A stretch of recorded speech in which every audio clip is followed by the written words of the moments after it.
స్తోత్రం. హల్లెలూయా, హల్లెలూయా, హల్లెలూయా. ఈ సమయం ఇచ్చిన అయ్యగారికి నా హృదయపూర్వక వందనాలు. కూడి వచ్చిన సంఘ బిడ్డలందరికీ కూడా ప్రభు పేట వందనాలు చెల్లించుకుంటున్నాను. చిన్న ప్రార్థన చేసుకుందాము. పరిశుద్ధుడా, ప్రేమగల తండ్రి, కృపగలిగిన దేవ, వందనాలు తండ్రి, స్తుతులు స్తోత్రములు తండ్రి. నిన్న నేడు నిరంతరము ఏకరీతిగా ఉన్న దేవుడవు, నీకే వందనాలు స్తుతులు స్తోత్రములు తండ్రి. నీ ప్రియకుమారుడు యేసయ్య పరిశుద్ధ రక్తములో తండ్రి మమ్మల్ని కడిగి పవిత్రపరిచి విమోచించి నీ రక్షణ భాగ్యాన్ని ఇచ్చి ప్రభా, నీ కుమారులుగా కుమార్తెలుగా చేసుకున్న దేవుడవు, నీకే వందనాలు స్తుతులు కృతజ్ఞతాస్తులు చెల్లిస్తున్నాను తండ్రి. నీ ప్రేమను బట్టి వందనాలు తండ్రి, నీ కృపను బట్టి వందనాలు తండ్రి. ఇదిగో ప్రభా, మీరు శిలువలో పలికిన 7 మాటలు ప్రభా, ఇదిగో తండ్రి, నేను ఇంకా నాతో పాటు 6 మాట్లాడుతుండగా తండ్రి, ప్రతి ఒక్కరిని ప్రభా నీ ఆత్మతో నింపు తండ్రి. మా మాటలన్నీ తండ్రి, మా హృదయాలు నీకు అంగీకరించే కృపను మాకు దయచేయండి ప్రభా. ఈ చిన్న ప్రార్థన యేసుక్రీస్తు నామమున అడిగి వేడుకొనుచున్నాము తండ్రి, ఆమేన్. మంచిది. మంచి శుక్రవారం. ఇంగ్లీష్లో ఏమంటారు? Good Friday. మంచి శుక్రవారం. ఎందుకయిందో మంచి శుక్రవారం ఇది? ఎందుకయింది మంచి శుక్రవారం? సర్వలోకములో ఉన్న ప్రతి ఒక్క మనుషుని యొక్క పాపములన్నీ కూడా మరి యేసు ప్రభువు వారు కలవరి కొండ వరకు మోసుకుని వెళ్ళి తన ప్రాణాన్ని శిలువలో అర్పించిన ప్రభువు. అందుగురించే మంచి శుక్రవారం ఇది. ఎవరి మరణానికి కూడా ఆ రోజుకి మంచిది, ఈ మంచి రోజు అని దేనికి లేదు. ఒక్క ప్రభువు వారు చేసిన మరణించిన దినానికే మంచి శుక్రవారం. ఆయన ఎంత మంచి మనసు అంటే, తన ప్రాణాన్ని మన గురించి పెట్టిన యేసయ్య. ఆ మంచి మనసును బట్టి దేవుడు దీన్ని మంచి శుక్రవారంగా మనకి అందించారు. చాలామంది తెలియని అనుకుంటున్నారు, ఏంటి యేసు ప్రభు శిలువలో మరణిస్తే మంచి శుక్రవారం అంటున్నారేంటి? అందరూ ఏడవాలి కదా, అందరూ కూడా ఏడ్చుకుంటూ కూడా చర్చికి వెళ్ళాలి కదా అనుకుంటారు. కానీ వారందరూ ఎవరండి? శిలువను కూర్చుని వార్త నశించుచున్న వారికి ఎర్రితనము కానీ రక్షించిన మనందరికీ కూడా దేవుని యొక్క శక్తి. దేవునికి స్తోత్రం. హల్లెలూయా. దేవుని యొక్క శక్తి, ఆ శిలువ శక్తి మనలో అందరికీ ఉండాలి. ఆ శిలువ శక్తి ఉన్నప్పుడే మనందరము కూడా ప్రభువు గారు చెప్పిన మాట, మొట్టమొదటి మాట, తండ్రి వీరేమి చేస్తున్నారు, వీరేమీ తెలియదు గనక వారిని క్షమించండి. ఇది ఏ ఒక్కరూ చెప్పలేని మాట, ఏ మానవుడు కూడా చెప్పలేని మాట. ఆయన దేవుని కుమారుడు కాబట్టి చెప్పగలిగాడు. కానీ దేవుని దగ్గర ఒడంబడిక చేసుకున్నాడు ఆయన. నేను భూలోకానికి వెళ్ళడమే, నా శిలువలో మరణించడానికి వెళ్తున్నాను తండ్రి అని తండ్రి దగ్గర ఒడంబడిక చేసుకుని ఆయన ఈ భూలోకానికి వచ్చి 3.5 సంవత్సరాలు భూమి మీద జీవించి, ఆయనలో ఏ పాపము లేదు, ఏ కపటము లేదు, ఆయన జన్మ పాపము లేదు, కర్మ పాపము లేదు. అటువంటి వారి ద్వారానే పాప క్షమాపణ కలుగుతుంది. కానీ ఏ ఒక్కరి ద్వారా పాప క్షమాపణ కలగదు. అంత మనిషి అంత మంచి మనసున్న యేసయ్య పలికిన మొట్టమొదటి మాట, వీరిని క్షమించు. ఈ క్షమించు అనే మాట చెప్పడానికి కూడా నాకు అర్హత ఉండదు. మరి మీకు ఎవరికైనా అర్హత ఉండవచ్చు, కానీ నాకు మాత్రం క్షమించు అని చెప్పడానికి అర్హత ఉండదు. ఎందుకంటే మనం క్షమించలేని వారు. మనం ఎవరిని కూడా క్షమించలేము. చిన్న మాట అంటేనే క్షమించలేము. ప్రభువు మరి ఎంతగాని మరి అని సహించుకున్నాడు చూడండి. ఆయన ముఖం మీద ఉమ్మూశారు, ఆయన్నే పిడిగుద్దులతో గుద్దారు. కానీ ఆయన వదకు తేబడిన గొర్రె పిల్లవలే మౌనంగా ఉన్నాడు. ఆయన మౌనంగా ఉన్నాడు. ఏ ఒక్కరిని దూషించలేదు. ఏ ఒక్కరి మీద కూడా మరి ఎటువంటి దూషణ కూడా చేయకుండా మౌనంగానే ఉండిపోయి ప్రభు. మరి ఏమి చేస్తున్నారో వీరికి తెలియదు. వీరేమి చేస్తున్నారో వీరికి తెలియదు. ఎవరు వారందరూ? ఎవరు? వారికి ఏమీ తెలీదు. వారందరూ కూడా ప్రభు గురించి తెలియని వాళ్ళు. ఆ సైనికులు, అలాగే ఆ శాస్త్రులు, పరిసయ్యులు అక్కడ దారంట చూస్తా వెళ్ళిపోతూ ఉంటాం, తలలు వస్తూ ఆయన వంక చూసి అపహరించేవాడు. మరి ఆ పక్కన ఉన్న మరి 2 నేరస్తులు కూడా ఆయన్ని మరి దూషించడం మొదలుపెట్టారు. ఆ 2 మరి నేరస్తులు కూడా దూషిస్తున్నారు. ఆయనతో పాటు సిలువ వేస్తున్నవారు కూడా ఆయన్ని దూషిస్తున్నారు. ప్రభు అందు గురించి అన్నాడు, వీరేమి చేస్తున్నారు, వీరికి ఏమీ తెలియదు కాబట్టి వీరందరినీ కూడా క్షమించు అని ప్రభు వేడుకున్నాడు. అది మామూలుగా వేడుకోవడం కాదు. ఆయన ఎన్నో శ్రమలు పొందుకున్నాడు. ఆయనకి తలకు ముళ్ళ కిరీటం పెట్టారు. 2 చేతుల్లోనూ మరి చీలలు దిగ్గబట్టబడ్డాయి. 2 కాళ్ళు కలిపి ఒక చీల వేశారు. ఆయన గాలిలో ఆ శిలువలో ఏలబడుతూ చెప్పిన మాట ఇది. ఆయన ఎవరైతే హింసిస్తున్నారో, ఆయన ఎవరైతే అవమానపరిచారో, ఆయనకి అన్యాయంగా తీర్పు ఎవరు తీర్చబడ్డారో, ఎవరైతే అన్యాయంగా సాక్ష్యాలు పలికించారో వారందరి గురించి కూడా ప్రభు ఏం చేస్తున్నాడు? సిలువలో వీరిని క్షమించు ప్రభువా, వీరిని క్షమించు. ఈ రోజున మనము కూడా దేవుని సన్నిధిలో ఉన్న మనము కూడా ఇంకా దేవుని గురించి పూర్తిగా తెలియని వారందరూ కూడా మనందరి పాపాలను కూడా ఆయన సిలువలో మోసుకెళ్ళిన యేసయ్య నామములో మరి ఎవరైనా సరే ఆయన దగ్గరికి వచ్చి నా పాపాలు క్షమించి అంటే చాలు, ఆయన వెంటనే మన పాపాలను క్షమించగలనా సమర్థుడు యేసయ్య. ఎందుకంటే ఆయన తన ప్రాణాన్ని పెట్టాడు, మనందరి నిమిత్తం ప్రాణం పెట్టాడు కాబట్టి ఆయన క్షమించే అర్హత ఆయనకు ఒకడికే ఉంది. అదేవిధంగా మరి చూడండి, యోహాను సువార్త 1:9 యోహాను సువార్త ఫస్ట్ యోహాను 1:9 యోహాను పత్రిక 1:9 చదువుతాం. మన పాపములను మనము ఒప్పుకొనిన ఎడల ఆయన నమ్మదగిన వాడును నీతిమంతుడును గనక ఆయన మన పాపములను క్షమించి సమస్త దుర్నీతి నుండి మనలను పవిత్రులుగా చేయును.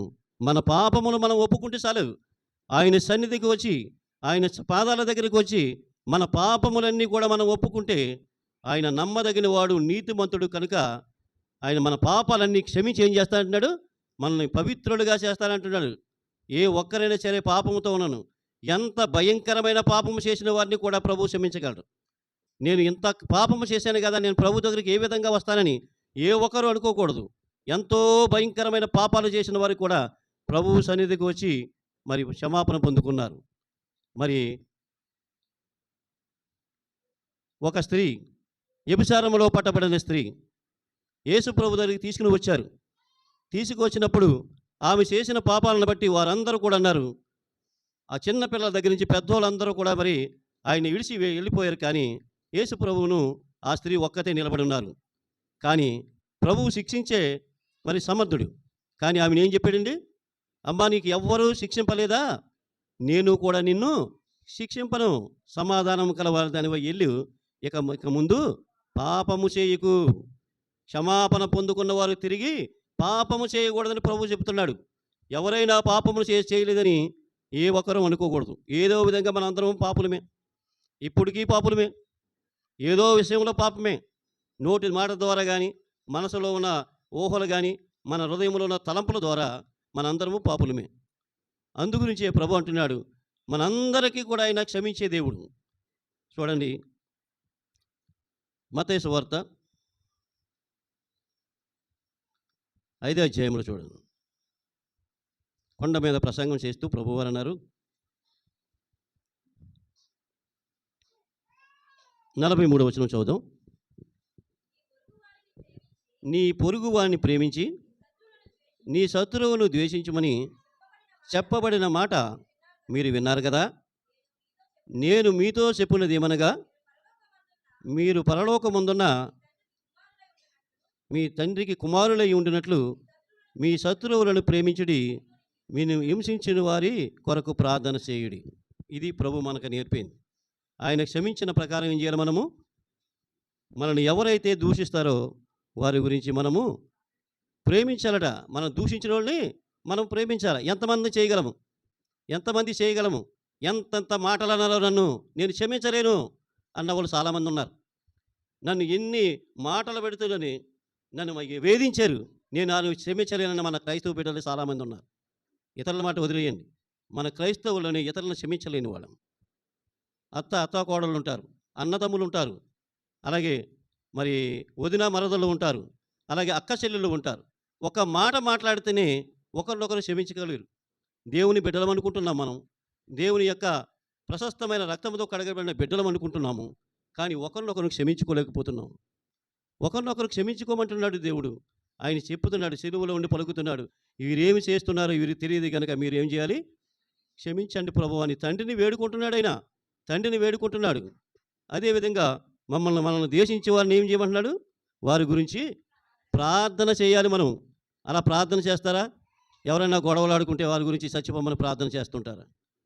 అది దేవుని బిడ్డలకు తగదు. ఎవరైనా మనతో మరి వాదన పెట్టుకుని మనతో గొడవలాడిన గురించి మనల్ని ద్వేషించి తిట్టిన వారిని గురించి మనం ఏం చేయాలి? వారి గురించి ప్రార్థన చేయాలి. ప్రభువా ఈ విధంగా జరిగింది. దాని గురించి ప్రభువా వారి హృదయాన్ని మార్చండి. వారికి అందరికీ వారిని క్షమించి ప్రభువా, వారికి తెలియక అనారేమో ప్రభువా నీ క్షమించని ప్రార్థన చేయడం నేర్చుకోవాలి. దేవుని బిడ్డలందరూ కూడా ప్రార్థన చేయడం నేర్చుకోవాలి. మరి ఇంకొక వచనం చూద్దాం. ఎఫెసీయులకు రాసిన పత్రిక 4వ అధ్యాయము. ఎఫెసీయులకు రాసిన పత్రిక 4వ అధ్యాయము 32వ వచనము చూద్దాం. ఒకని ఎడల ఒకడు దయ కలిగి కరుణా హృదయులై క్రీస్తునందు దేవుడు మిమ్మును క్షమించిన ప్రకారము మీరును ఒకరికొకరు క్షమించుడి. మనం కరుణా హృదయం కలిగి ఉండాలి. మనం క్రీస్తునందు దేవుడు మమ్మను క్షమించిన ప్రకారము దేవుడు మనల్ని క్షమిస్తున్నాడు. ఆయన క్షమించకపోతే మనం ఎప్పుడో వెళ్ళిపోయి ఉండేవాళ్ళం.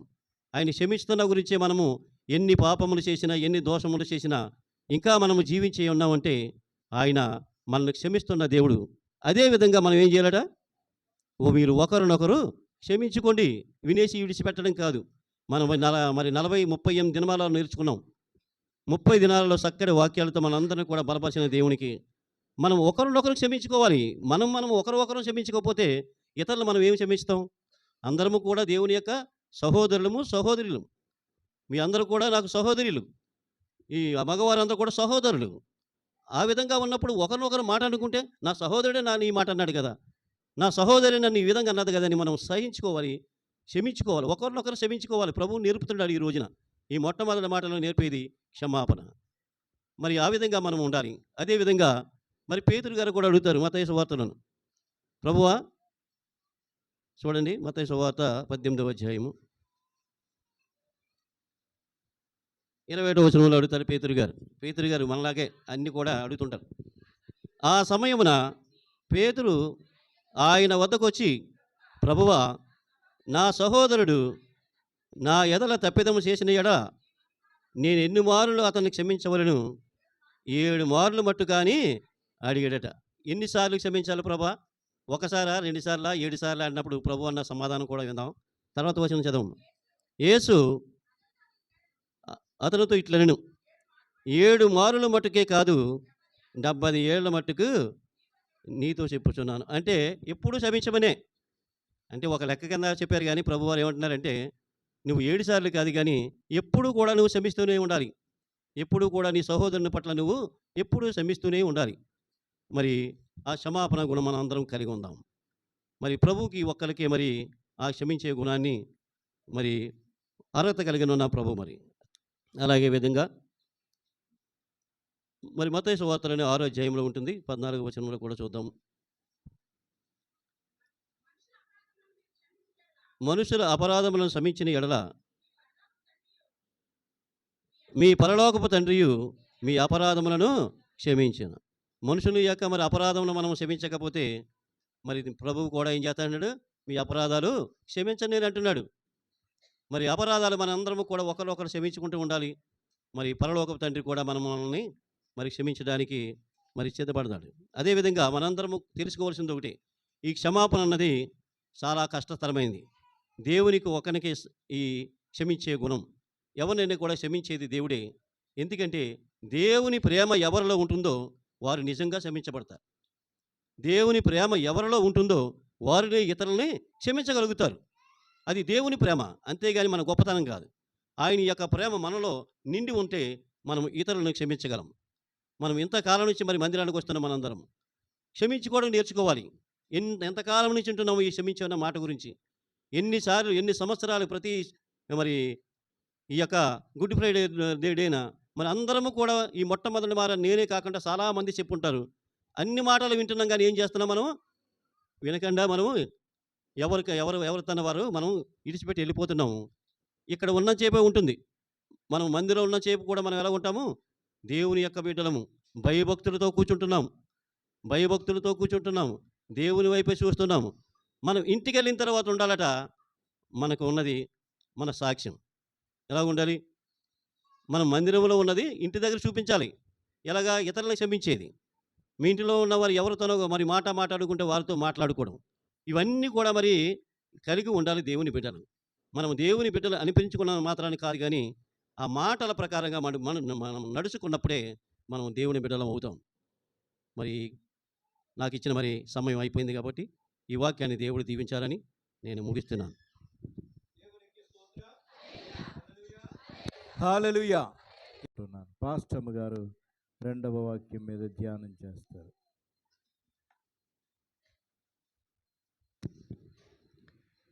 దేవుని నామం పేరట మీ అందరికీ నా వందనాలండి. అందరూ బాగున్నారు కదండి? బాగున్నారండి. సరే, మనం రెండవ మాట దగ్గరికి వచ్చామండి. మొదటి మాట క్షమా సువార్త. క్షమించాడు యేసుప్రభు వారు సిలువ మీద ఉండి వేలాడుతూ మండు టెండలో ఆయన సిలువ మీద వేలాడుతూ ఉన్నాడండి. ఆయన ఉట్టినే వేలాడుతూ ఉన్నాడు. తల మీద ముండ్ల కిరీటం పెట్టి ఉన్నారు, రెండు చేతుల మీద మేకులు కొట్టి ఉన్నారు, రెండు కాళ్ళు కలిపి మేకులు కొట్టి ఉన్నారు. ఏమీ ఆధారం లేదు, ఆకాశంలో వేలాడుతూ ఉన్నాడండి. అప్పుడు రెండో మాట పలికి ఉన్నాడండి. ఏమని పలికాడంటే, ఇక్కడ దొంగలు కుడివైపున మనకి ఈ రెండో మాటలో మనకు ముగ్గురు వ్యక్తులు కనిపిస్తారు. ఎవరెవరంటే యేసుప్రభు వారు మొదటిగా ఇద్దరు దొంగలు కనిపిస్తారు. యేసుప్రభు వారిని మధ్యలో సిలువేసి ఉన్నారు, కుడివైపున ఒకరిని ఎడమవైపున ఒకరిని సిలువేసి ఉన్నారు. ఆ సిలువ పాపం యెరూషలేము నుంచి కూడా గొల్గొతా కొండ వరకు కూడా నడిపించారండి. అక్కడ వరకు నడిపించి ఆయన మామూలుగా సిలువ చాలా బరువైన సిలువ, ఆ సిలువని మోస్తూ సిలువని అక్కడ గొల్గొతా కొండ వరకు నడిపించి అక్కడ సిలువ వేసినట్టుగా మనం చూస్తాం. యేసు ప్రభు వారి సిలువ వేస్తూ ఉంటుండగా ఒక దొంగ అంటున్నాడు కదా, ఏమంటున్నాడో చూడండి. లోకాసు వార్త 23వ అధ్యాయంలో మనకు ఒక మాట కనిపిస్తుంది. 39వ వచనంలో కనబడతాం. వేలాడవేయబడిన ఆ నేరస్తులలో ఒకడు ఆయనను దూషిస్తూ, నీవు క్రీస్తువు కదా, నిన్ను నీవు రక్షించుకునుము, మమ్మను కూడా రక్షించమని చెప్పాను. ఇక్కడ దొంగలు ఇద్దరూ మాట్లాడుకుంటున్నారటండి. ఏమని మాట్లాడుకుంటున్నారంటే, ఒక దొంగ ఒక వ్యక్తి మొదటి వ్యక్తి అంటున్నాడట, నువ్వు యేసు ప్రభువా, నువ్వు క్రీస్తు కదా, ఎంతోమందిని బాగు చేసావు, ఎంతోమందిని చేసావు, లేపావు, అలాంటి వాడు నువ్వు కూడా సిలువలో వేలాడుతున్నావు, నీవు రక్షించుకుని మమ్మల్ని కూడా రక్షించేయచ్చు కదా, చక్కగా ఇంటికి వెళ్ళిపోవచ్చు అని మాట్లాడుతూ ఉంటుంటే ఈ దొంగలు బందిపోటు దొంగలండి. దొంగలంటే హత్యలు చేసిన వారు, లేకపోతే దొంగతనం చేసిన వారు, లేకపోతే దోచుకున్నవారు, వీళ్ళందరినీ కూడా దొంగలనే సంబోధిస్తాం. ఈ దొంగ మాట్లాడుతూ ఉన్నాడు, నీవు రక్షించుకో, మమ్మల్ని కూడా రక్షించమని చెప్తా ఉన్నాడు. చెప్తా అంటే ఈ మొదటివాడు ఎప్పుడైతే అన్నాడో రెండో వానికి మారు మనసు కలుగుతూ ఉందంటండి. యేసు ప్రభు వారు ఈ ఎప్పుడైతే దొంగ మాట్లాడుతూ ఉన్నాడో మరొక దొంగ అంటాడు కదా, మన ఇద్దరం కూడా తర్వాత వచనం చూద్దామండి. అయితే రెండో వాడు వానిని గద్దించి, నీవు అదే శిక్షావిధిలో ఉన్నావు కనుక దేవునికి భయపడవా? మనకైతే ఇది న్యాయమే, మనము చేసిన దానికి తగిన ఫలము పొందుచున్నాము. ఏమంటున్నాడంటే, ఇక్కడ దొంగ మాట్లాడుకుంటా ఉన్నారండి. ఈ దొంగ మాట్లాడుతూ అంటున్నాడు కదా, మనము హత్య చేశాము, దొంగతనాలు చేశాము, ఎంతోమందిని చంపేశాము, ఎంతోమంది ఇళ్లలో చేరి దొంగతనం చేశాము, లేకపోతే ఏదో పెళ్ళిలో దొంగతనం చేశాము, దొంగతనం చేసాం, ఇలాంటి దొంగతనాలన్నీ కూడా మనం చేశాం. ఈ శిక్షావిధిలో మన ఇద్దరికీ కూడా తగిన ఫలమే అనుభవిస్తున్నాం. కానీ ఈయన ఏ పాపము కూడా ఎరుగడు. అలాంటి వాడిని యేసుప్రభు వారిని సిలువ వేస్తూ ఉంటుంటే నువ్వు అలా మాట్లాడతావేంటి, తప్పని ఆ యొక్క దొంగని గద్దిస్తాడు. దొంగ గద్దించినప్పుడు ఈ దొంగలో మారు మనసు కలుగుతూ ఉందండి. ఏం కలుగుతుందంటే, యేసుప్రభు వారిని సిలువ వేస్తూ ఉన్నారు, ఈయన ఏ పాపము చేయలేదు, ఆయనలో ఏ తప్పిదము కనిపెట్టలేకపోయారు. ఏ తప్పిదమన్నా సరే పిలాతు గారు ఆయన్ని విడిచిపెట్టాలని చూసి ఉన్నాడు, కానీ ఏ తప్పిదము కూడా ఆయనలో కనిపించలేదు కనుక ఆయనను సిలువ వేసి ఉన్నారు. కనుక ఆ యొక్క దొంగ మాట్లాడుతూ ఉన్నాడు ఏంటంటే, సిలువలో వేలాడుతూ ఆయన తప్పిదాన్ని దేవుని దగ్గర ఒప్పుకుంటా ఉన్నాడు. మనసులో అనుకుంటున్నాడట, నేనేం తప్పు చేయలేదు ప్రభువా.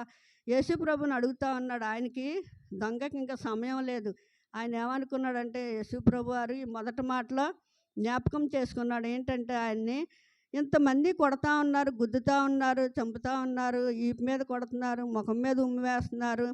ఇన్ని చేసినా సరే యేసు ప్రభు వారు ఆయనని క్షమించమని అడిగాడు కాబట్టి నన్ను కూడా ఒకవేళ క్షమిస్తాడా లేదా అని యేసు ప్రభు వారిని అడిగి ఉన్నాడండి. అడిగి ఉంటే అప్పుడు వెంటనే ఆయన ఏమన్నాడంటే, ఇదే చూడండి తర్వాత వచనంలో ఉంటుంది. ఆయనను చూచి యేసు నేను ఈ రాజ్యంలోనికి వచ్చినప్పుడు నన్ను జ్ఞాపకం చేసుకునమని చెప్పాను.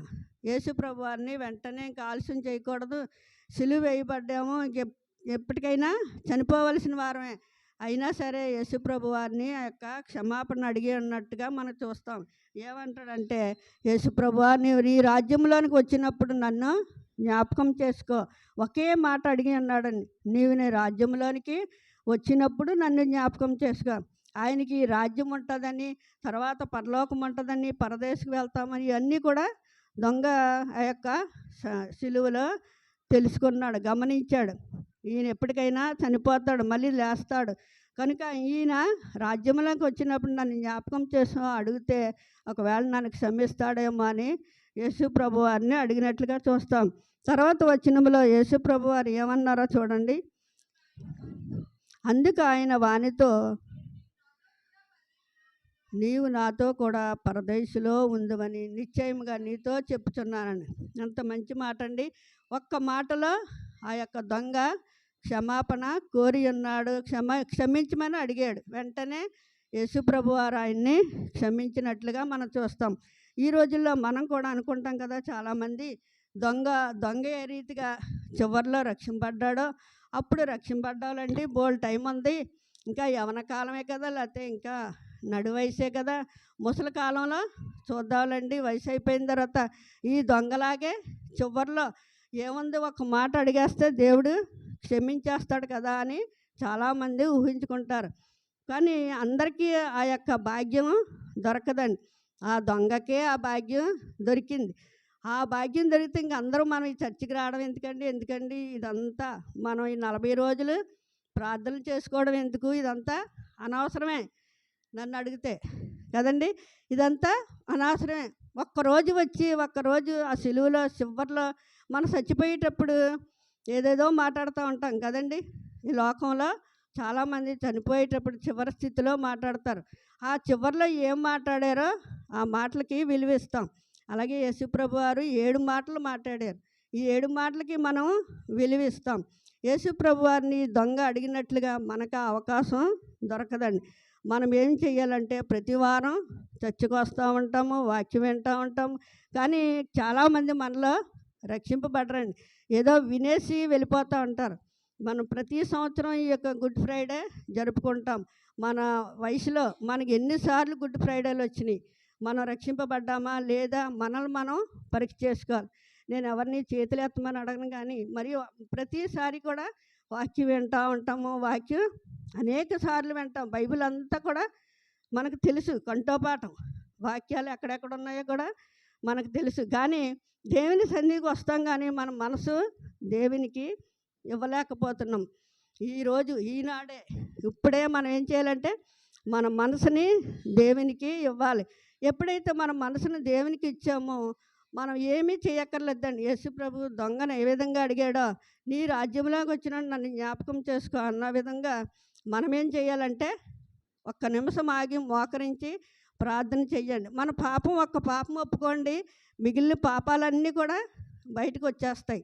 ఆ పాపాలన్నీ దేవుని సన్నిధిలో ఒప్పుకున్నట్లయితే మనం ఆ పాపాల నుంచి మనం విడుదల పొందుతాం. ఎప్పుడైతే మన పాపాలను ఒప్పుకున్నామో ఆయన ఒక రక్తంతో కడిగి ఇప్పుడు నేనైతే రక్షింపడినప్పుడు నేను అనుకునేదానండి, నాకు ఏమీ తెలియట్లేదు, ప్రతి సంవత్సరం చర్చికి వెళ్తున్నాం, లేకపోతే మీటింగులకి వెళ్తున్నాం, వాక్యం వింటున్నాం కానీ అనుకునేదాన్ని. నేను ప్రార్థన చేసుకుని ఒకరోజు ఆ మీటింగ్లో ఉంటుండగానే ప్రార్థన చేసుకున్నాను. దేవా నా పాపాలన్నీ కూడా క్షమించాను. ఒక పాపం ఒప్పుకునేటప్పటికి చిన్ని పాపాలన్నీ కూడా ఎక్కడెక్కడ లేనియో గుర్తుకు వచ్చినాయి. అవన్నీ కూడా దేవుని సన్నిధిలో ఒప్పుకున్నప్పుడు నాకు నిర్ధారణ అనుగ్రహించి ప్రభు అన్నప్పుడు మన పాపాలైతే ఒక బుక్లో రాసి ఉంటాయండి. ఆ బుక్కులు విడదీసి యేసుప్రభు వారు చదివితే మనం ఎక్కడా నిలబడలేం. యేసుప్రభు వారు మన సన్నిధిలో ఆ పాపాలు ఒప్పుకుంటే ఆయన ఆ రక్తంతో ఇలా ఇంటూ కొడతాడు. మనం చూడండి, పరీక్ష రాసినప్పుడు రైట్ పెడితే మార్కులు వేస్తాం, ఇంటూ పెడితే మార్కులు వేయరండి. అలాగే యేసుప్రభు వారు మన పాపాలు ఒప్పుకున్నట్లయితే ఆయన ఇంటూ మార్కు పెడితే మనం దేవుని సన్నిధిలోకి వెళ్తాం, పరదేశంలోకి. ఈ దొంగ వలె మనం సన్నిధికి వెళ్తాం. చాలామంది మన సంఘంలో చాలామంది ఉంటారు. అందరూ కూడా రక్షింపబడిన వారే ఉంటారు. కొంతమంది బాప్తీసం తీసుకుంటారు, కొంతమంది బాప్తీసం తీసుకోరు. ఎందుకు బాప్తీసం తీసుకోరని నేను ఆలోచన చేసుకున్నప్పుడు వారు దేవునికి భయపడతారు. ఎందుకంటే బాప్తీసం తీసుకుంటే ఎలా ఉంటామో ఏంటో, మళ్ళీ మనం ఏమైనా మారిపోతామేమో, వెనకబడిపోతామేమో అని చాలామంది ఆలోచన చేస్తారు. కానీ దేవుని సన్నిధి దొంగకి బాప్తీసం తీసుకోవడానికి టైం లేదండి. కానీ టైం ఉంటే తీసుకుందేమో, కానీ మనకి టైం ఉంది, మనకు అవకాశం ఉంది. రక్షింపడిన వెంటనే ప్రతి వారు కూడా బాప్తీసం తీసుకోవడానికి ముందుకు రావాలండి. ఎప్పుడైతే మనం బాప్తీసం తీసుకుంటామో ఒకసారి దేవుని సన్నిధిలో ప్రతీ నెల కూడా ఆ బల్లని సమీపించాలి. పాస్టర్ గారు ఏమంటారంటే ప్రతీ నెల కూడా బల్ల సమీపించేటప్పుడు ఏమంటారు, ఒక మాట అంటారు, సమాధానంగా వెళ్ళండి అంటారు. అంతే వెంటనే అందరూ బిలబిలమని వెళ్ళిపోతారు. నాకైతే చాలా బాధగా ఉంటుంది. ఏంటి ఇంతమంది దేవుని సన్నిధిలో ఉంటున్నాం కదా, ఇప్పుడు వెళ్ళిపోయిన వాళ్ళందరూ కూడా మంచివారే, కానీ వాళ్ళు బాప్తీసం తీసుకోరు. అంటే బాప్తీసం తీసుకోవడం కోసం నేను చెప్తా ఉన్నాను, బాప్తీసం తీసుకోండి, దేవుని సన్నిధికి ముందుకు రండి, దేవుని పనిపాట్లలో దేవుని సంఘంలో పాటుపడండి, దేవుని కొరకు ఈ లోకంలో జీవించండి. ఆ విధంగా జీవించినట్లయితే ఈ దొంగ అయితే ఎలా విధంగా పరదేశికి వెళ్ళినాడో మనం కూడా ఆ పరదేశంలో మనందరం కూడా కలుసుకోవడానికి ప్రయత్నం చేద్దాం. ఇంతటితో దేవుని వాక్యాన్ని ముగిస్తాను. కుమారుడు మిల్కీసెదెక్ గారు దేవుని వాక్యాన్ని మనకు అందిస్తారు. దేవుని నామానికి మహిమ కలుగును కాక. దేవుని స్తోత్రం. హల్లెలూయా, హల్లెలూయా. యేసుప్రభు వారు సులువుపై మాట్లాడినటువంటి 7 మాటల్లో 3వ మాట నేను మాట్లాడడానికి పాస్టర్ ద్వారా దేవుడు నాకు ఇచ్చినటువంటి అవకాశం బట్టి ఎంతగానో స్తుతులు చెల్లిస్తున్నాను. సంఘానికి కూడా నా వందనాలు చెల్లిస్తున్నాను. అయితే ఈరోజు మనం మాట్లాడుకోబోయే మాట ఏంటంటే 3వ మాట యోహాను సువార్త 19వ అధ్యాయము 26 నుండి 27 వచనాలు ఉంటాయి. ఈ మాటలు చూస్తే కనుక ఒక్కసారి చూద్దాము. కొండపైన ఉన్న వారందరూ కూడా అక్కడ సిలువ చుట్టూ ఉన్నారు. యేసుప్రభు వారిని సిలువ వేసేసారు. సిలువ మీద ఒక హైట్లో, ఒక సర్టెన్ హైట్లో దేవుడు వేలాడుతూ ఉన్నారు. అక్కడ దేవుడు ఏంటంటే చాలా దెబ్బలు, అప్పటి వరకు చాలా దెబ్బలు కొట్టేశారు, చాలా రక్తం పోయింది. అయినప్పటికీ ఆయన లేఖనములు నెరవేరడం కోసము ఆయన సిలువ మరణానికి సిద్ధపడ్డారు. ఇప్పుడు ఆ సర్టెన్ హైట్ నుండి, ఒక ఎత్తు నుండి చూస్తున్నప్పుడు ఒక ఆవిడ, ఒక అతను అక్కడ నిలబడి చూస్తున్నారు. వాళ్ళు ఎవరో కాదు, యేసుప్రభు వారి తల్లి, ఆయన శిష్యుడు.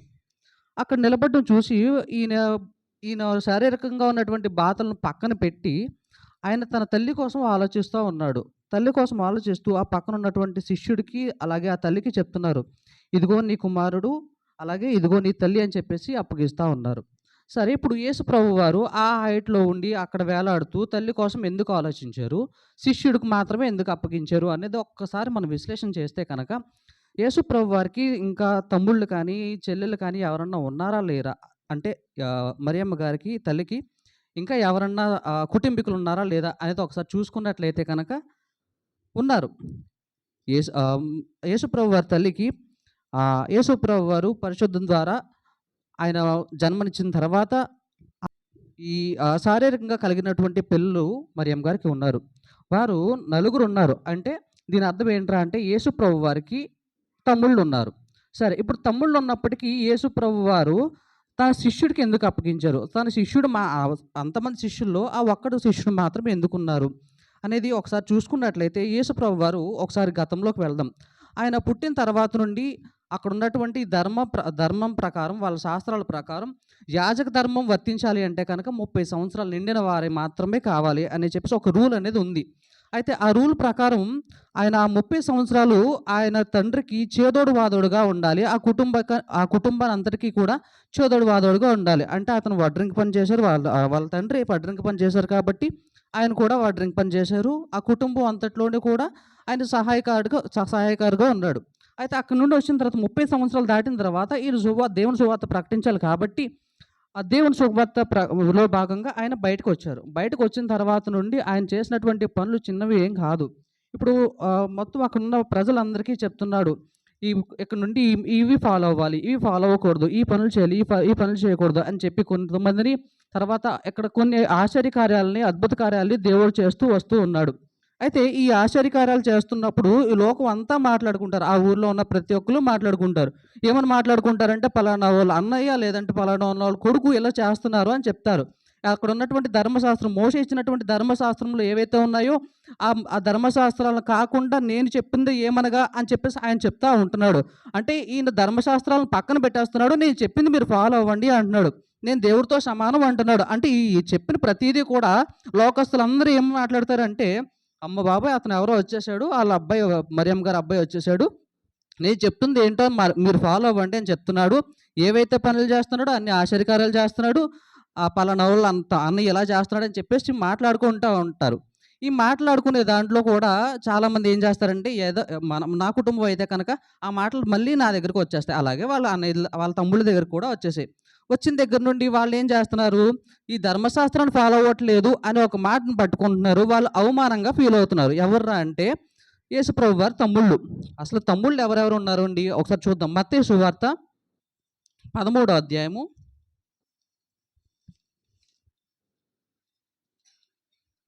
13:55 నుండి 56 వచనాలండి.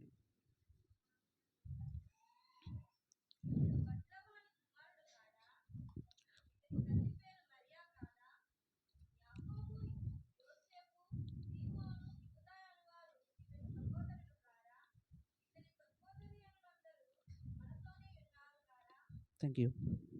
ఇక్కడ ఉన్నవారు ఎవరండి? యాకోబు, యోసేపు, సీమోను, యూదా అనువారు ఇతరు సోదరులు కారా?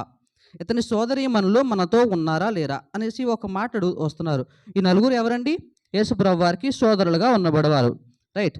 ఇప్పుడు ఇక్కడ వీళ్ళందరికీ మాట్లాడుతున్నారు లోకస్తులందరూ. వీళ్ళు ఎత్తి చూపిస్తున్నారు, మీ అన్నయ్య ఎలా చేస్తున్నాడు, మీ అబ్బాయి ఎలా చేస్తున్నాడు అని చెప్పేసి చూపిస్తున్నారు. అంటే వాళ్ళ దృష్టిలో ఏంట్రా అంటే ధర్మశాస్త్రాలు ఏవైతేనే ఫాలో అవ్వట్లేదు, మీ అన్ని సొంత రూల్స్ పెట్టేసుకుంటున్నాడు, ఏదేదో ఆశ్చర్యకార్యాలు చేసేస్తున్నాడు అని. సో ఇప్పుడు వీళ్ళు వాళ్ళ మాటల నుండి తప్పించుకోవడానికి వీళ్ళు ఏం చేస్తున్నారు అంటే, అరే అతనికి ఏం మాటలు పిచ్చి పట్టేసింది, అతను ఏమిటి సాతానులు వెళ్ళగొడుతున్నాడు అంటే అతను ఇంకొక సాతాను పిశాచాలు పట్టేసాయి, అతను మంచి పనులు చేయట్లేదు అని చెప్పేసి వీళ్ళు ఎదురుగా చెప్తున్నారు. ఎదురుగా చెప్పడం పోను, అక్కడ ఉన్నటువంటి యేసుక్రీస్తు ప్రభు వారి నామాన్ని వారు కింద పెడుతున్నారు. వాళ్ళు ఏమనుకుంటున్నారంటే, ఓకే నేను లోకంతో మీ అందరితోనే నేను అతను చేసే పనులు కూడా నేను వ్యతిరేకిస్తున్నాను అని వాళ్ళ మీద నింద పడకుండా, వాళ్ళ కుటుంబాన్ని నింద పడకుండా వాళ్ళు కాపాడుకుంటూ వస్తున్నారు. అయితే ఒకానొక సమయంలో వీళ్ళు ఏం చేస్తున్నారంటే, యేసు ప్రభు వారు సువార్త చెప్పడంలోనూ ప్రతిసారి ఉన్నారు. అలాగే ఈయన చుట్టూ ఒక సమూహం కూర్చొని ఉండగా ఈయన సువార్త చాటుతూ ఉన్నారు. అయితే ఒకానొక టైంలో వీళ్ళు చూస్తూ ఉంటారు.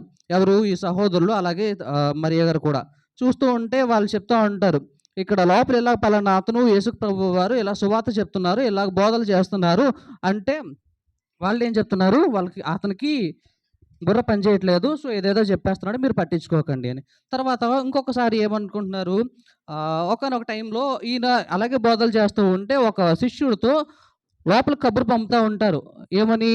నీ తల్లి అలాగే నీ సహోదరులు బయట వచ్చి వెయిట్ చేస్తున్నారు, పిలుస్తున్నారు అని చెప్తే, అప్పుడు యేసుప్రభు వారు ఒక మాట అంటారండి, నా తల్లి ఎవరు, నా సహోదరుడు ఎవరు అని. ఇంకా అక్కడితో అయిపోయింది. ఇంకా ఆ మాటలు వీరు వింటారు కదా. సరే మామూలుగా అయితే మళ్ళాటోళ్ళు ఏమంటారు, చాలు ఇతను ఇంత మాట అన్న తర్వాత కూడా అతను నా అన్నయ్యని నేను చెప్పుకోవాలా, ఇంకా అమ్మ నీకు పెద్ద కొడుకు లేడు అని చెప్పేసి మళ్ళాటోళ్ళు అయితే అంటారు. సో అదే సిచ్యుయేషన్ కూడా అక్కడ వచ్చేసింది. వాళ్ళ పెద్దని ఎవరైతే ఉన్నారో అతన్ని మేము తీసుకోము, అంటే మేము యాక్సెప్ట్ చేయము అని చెప్పేసి వచ్చేసారు. ఇక్కడికి ఇలా వస్తే కనుక ఇలాగా యేసుప్రభు వారికి కుటుంబంలో కూడా వ్యతిరేకత అనేటువంటిది ఏర్పాటైన తర్వాత ఒకానొక టైంలో ఎంత వ్యతిరేకత ఏర్పడిందంటే, ఈ యోధా అనే ఆ ఊర్లో యేసుప్రభు వారు సంచరిస్తున్నప్పుడు ఆ యోధా వారందరూ కూడా యేసుప్రభు వారిని చంపడానికి ట్రై చేస్తూ ఉంటారు. సో అక్కడ నుండి వెళ్ళిపోతారు. ఎక్కడికి వెళ్ళిపోయారంటే గలిలయ దగ్గరికి వెళ్ళిపోతారు. గలిలయ దగ్గరికి వెళ్ళిపోయినప్పుడు ఈ సహోదరులందరూ చెప్తారు, నువ్వు మళ్ళీ వెనక్కి గలిలయకి వెళ్ళి మీ శిష్యులందరి ముందు అక్కడ ఉండు అంటే, అక్కడ ఎందుకు ఉండమంటున్నారు అంటే యూదస్తులందరూ యోధా దేశాల్లో ఉన్న వారందరూ కూడా యేసుప్రభుని చంపడానికి చూస్తున్నారు కాబట్టి అక్కడికి వెళ్ళు అని చెప్పేసి అంటారు. అయితే ఎంత జరుగుతున్నప్పటికీ ఒకానొక టైం వచ్చేసింది. ఆ టైంలో మరియమ్మ గారికి ఒక వార్త చెప్పారు. ఏంటంటే, అమ్మ నీ పెద్ద కొడుకు అయినటువంటి యేసుప్రభు వారిని కొట్టుకుంటూ తీసుకెళ్ళిపోతున్నారు, సిలువ వేయడానికి తీసుకెళ్ళిపోతున్నారు అని చెప్పేసి ఒక వార్త అయితే ఆవిడ చెవిలో పడిపోయింది. ఇంకంతే. ఇంకా ఎంత కఠినంగా ఉన్నప్పటికీ ఆ తల్లికి బాధ వస్తుందా రాదా అండి? పెద్ద కొడుకుని కొట్టేస్తున్నారు, బాధ వస్తుందా రాదా? సిలువ వేసేస్తున్నారు. దేనికోసం వేస్తున్నారా సిలువ అంటే, దేశద్రోహం చేసినందువలన ఆయన సిలువ వేస్తున్నారు అట. ఆయన చేసినటువంటి దేశద్రోహం ఏంటి? దేశద్రోహం ఏంటండి అంటే ఆశ్చర్యకార్యాలు చేయడమా? కళ్ళు లేని వాళ్ళు కళ్ళు ఇచ్చేసి, కాళ్ళు లేని వాళ్ళు కాళ్ళు ఇచ్చి, చర్మ సమస్యలు ఉన్న వాళ్ళందరికీ కూడా స్వస్థతనివ్వడం దేశద్రోహం అని చెప్తున్నారనమాట వాళ్ళ దృష్టిలో. సో అలా ఉన్నప్పుడు ఆయనకి సిలువ వేయడానికి రెడీగా ఉన్నారు. ఎంత అయినప్పటికీ తల్లి ఉంటుంది, ప్రేమ ఉంటుంది కాబట్టి ఆవిడ అక్కడ సిలువ దగ్గరకు వచ్చారు. అందరూ పారిపోయినప్పటికీ తన శిష్యుడు యోహాన్ గారు అయితే మాత్రం ఆ శిష్యులు వెళ్ళిపోయి మళ్ళీ వెనక్కి వస్తారు. వెనక్కి వచ్చి అక్కడ నిలబడి చూస్తూ ఉంటారు. ఈ మరియ గారి పక్కన ఈ యోహాన్ గారు శిష్యుడు పక్కన నిలబడి చూస్తూ ఉంటారు. అప్పుడు చెప్తారు, ఈ దేవుడు మనకి కొన్ని 10 ఆజ్ఞలు ఇచ్చాడండి. ఆ 10 ఆజ్ఞల్లో ఒక ఆజ్ఞ ఏంట్రా అంటే, నీ తల్లిని తండ్రిని సన్మానించుము అని చెప్పేసి అంటారు. ఆ ఆజ్ఞ ఎక్కడ నెరవేరుస్తారు? ఎవరు? యేసుప్రభు వారు. ఎలా అంటే, ఎంత ఈయన చనిపోతున్నారు, ఇంకొక కొద్ది నిమిషాల్లో ఆయన చనిపోతారు. ఓకే, అక్కడ దాకా బాగానే ఉంది. చనిపోయినప్పుడు ఇక్కడ నుండి నాకు సంబంధం ఏంటి? నా అన్నదమ్ములు ఉన్నారు కదా, నా తమ్ముళ్ళు ఉన్నారు కదా, వాళ్ళు చూసుకుంటారు అని ఆవిడ సంక్షేమాన్ని అక్కడ విడిచిపెట్టేయకుండా ఆ పక్కన ఉన్నటువంటి శిష్యుడికి ఈయన అప్పగించారు. అమ్మ ఇదిగో నీకు కుమారుడు ఎక్కడి నుంచి ఇక్కడ నీ కావలసినటువంటి అన్ని సంక్షేమాలను అతను చూస్తాడు అని అతనికి బాబు ఆ శిష్యుడికి చెప్తున్నారు, ఇక్కడ నుండి నీ తల్లి ఈవిడే, అందుకని నువ్వు ఏం చేయాలి? ఆవిడ నీ ఇంటికి తీసుకెళ్ళి నీ తల్లిలాగా చూడాలి, ఆదరించాలని చెప్పేసి అంటున్నారు. ఇక్కడ మనం చూడాల్సింది ఏంట్రా అంటే, అక్కడ దాకా అది జరిగినటువంటి బైబిల్లో ఉన్నది. ఇప్పుడు మనం మాట్లాడుకుందామండి. టీనేజర్స్ ఎంతమంది ఉన్నారండి ఇక్కడ? టీనేజర్స్ అంటే 13 నుండి 19 వయసు, 13 నుండి 19 సంవత్సరాల మధ్య ఉన్నవారు ఎంతమంది ఉన్నారు? Raise your hands. ఒక్కసారి ఉన్నారు కదా, రైట్. ఇందులో మీకు అన్నీ తెలుసా నాన్న? అన్నీ తెలుసా? కానీ ఇప్పుడు మన సినారియో ఎలాగుందంటే, మన దాంట్లో తల్లిని కానీ తండ్రిని కానీ ఎదిరించడం ఈ 13 సంవత్సరాల నుండి మొదలవుతుంది. అంటే మాకు అన్నీ తెలిసిపోయే, మేము చదివేసుకున్నాము అని ఇక్కడ నుండి ఎదిరించడం మొదలు పెడుతున్నారు. ఇంకా కొంచెం దౌర్భాగ్యం ఏంట్రా అంటే, వీళ్ళు చాలా వ్యసనాలకి లోన్ అయిపోతున్నారు. ఎవరు? కొంతమంది చదువుకోకుండా, స్కూల్కి వెళ్ళకుండా వాళ్ళు బంకులు కొట్టేసి వీళ్ళు ఏం చేస్తున్నారా అంటే బయట చాలా పనులు చేస్తూ ఉన్నారు. అవన్నీ కూడా దేవుడు ఇచ్చినటువంటి ఒక వాగ్దానం ఏదైతే ఉందో, ఒక ఆజ్ఞ ఏదైతే ఉందో, దాన్ని అతిక్రమించడమా కాదా? అవునా కదా? అంటే ఇప్పుడు మనం చేసేటువంటి పనులు ఏవైతే ఉన్నాయో అవి తల్లిదండ్రులకి ఘనత తీసుకొచ్చేటువంటి పనులుగా నిర్ధారించబడతాయి. ఇప్పుడు మనం చెడ్డ పనులు చేసి వ్యసనాలకు లోనైపోయి, ఈ చిన్న వయసులోనే వ్యసనాలకు లోనైపోయి చెడు తిరుగులు తిరిగితే మన తల్లిదండ్రులకి ఘనత వచ్చినట్ట రానట్ట? తల్లిదండ్రుల్ని గణపరచాలని ఉంది కదా, సన్మానించమని ఉంది కదా. సన్మానించడం అంటే ఒక శాల్వా కప్పి ఒక పువ్వు ఇచ్చేసి కాదు కదమ్మా. అంటే మీరు ఇక్కడ ఏదో చేశారని కాదు, చాలామంది చేశారు కాబట్టి అలా చేయకూడదు అని చెప్తున్నాను. ఇక చాలామంది తల్లులు ఉన్నారు. ఆ తల్లులు ఏంట్రా అంటే, కొంతమంది తల్లులు పిల్లలు ఎలాగైతే ఎదుగుతున్నారో అనేది కొంచెం మంది దృష్టిలో పెట్టుకొని వారు మానిటర్ చేసుకుంటూ ఉంటారు. ఈ పిల్లలు ఎలా ఎదుగుతున్నారు కాబట్టి వీళ్ళని ఇక్కడ అడ్డుకట్ట వేస్తే వీళ్ళు నిదానంగా వెళ్తారండి. కానీ కొంతమంది తల్లులు ఏం చేస్తున్నారంటే, పిల్లోడు నా అంత హైట్ అయిపోయాడు, సో ఇంక ఇన్ని కొట్టకూడదు, తిట్టకూడదు, సో ఆడేం చేస్తే అదే, ఆడ వెనకాల నేను వెళ్ళిపోతాను అన్నట్టు వెళ్ళిపోతున్నారు. అలాగే ఏమవుతుందంటే, ఆ తల్లులు అలా చేయడం వల్ల ఆ పిల్లోడు అనేవాడు తప్పుదారి పట్టేస్తున్నాడు. కానీ కొంతమంది తల్లులు ఉన్నారండి, ఇక్కడ ఒకసారి యేసుప్రభు వారు మాట్లాడిన మాటలు ఒక్కసారి మళ్ళీ జ్ఞాపకం చేసుకున్నాం అనుకోండి. ఇక్కడ నా తల్లి ఎవరు, నా తండ్రి, నా తమ్ముళ్ళు ఎవరు, నా సహోదరులు ఎవరు అని మాట్లాడినప్పుడు ఆయన ఒక మాట అంటారు, నన్ను ఫాలో అయిన ఎవరే అంటే నా వెనకాల వచ్చిన వారు మాత్రమే తల్లులు, సోదరులు, దేవుడు పనిని లేదంటే దేవుని యొక్క సువార్తను చాటిన వారే తల్లి సోదరుడు అని చెప్పేసి దేవుడు సెలవిస్తూ ఉన్నారు. అయితే ఇప్పుడు మనం నెక్స్ట్ మంత్ మనం సమ్మర్ మినిస్ట్రీకి వెళ్తామండి. సమ్మర్ మినిస్ట్రీకి వెళ్ళినప్పుడు దేవుడు పని చేయడమా కాదా? సమ్మర్ మినిస్ట్రీ అంటే దేనికోసం వెళ్తున్నామండి? అక్కడ మనం ఏదో వాళ్ళందరినీ మార్చేసి వాళ్ళందరినీ మతాల్లోకి మార్చేసుకుని ఇవేం కాదండి. మనకి ఏదైతే దేవుడు ఇచ్చాడో దాంట్లో మన ప్రేమను పంచిపెట్టడానికి మనం వెళ్తున్నాం. అంటే దేవుని యొక్క ప్రేమను చాటడానికి మాత్రం మనం సువార్త చేయడానికి మనం పాస్టర్ గారి ఆధ్వర్యంలో మనం వెళ్తున్నాం. అంటే దేవుడు పని చేసినట్టే కాదా అండి? సరే, అక్కడికి వెళ్ళిన వాళ్ళు మాత్రమే కాదు, అక్కడికి వెళ్ళడానికి పరోక్షంగా సహాయం చేసిన వారు ప్రతి ఒక్కరూ కూడా దేవుని యొక్క పని చేసిన వారే. అవునా కాదండి? అంటే మనందరం సోదరులుగా లేదంటే సహోదరులుగా దేవుడికి మనం అనుకోవచ్చా అండి? అనుకోగలమా? ఎంత దాకా అనుకోగలుగుతాము?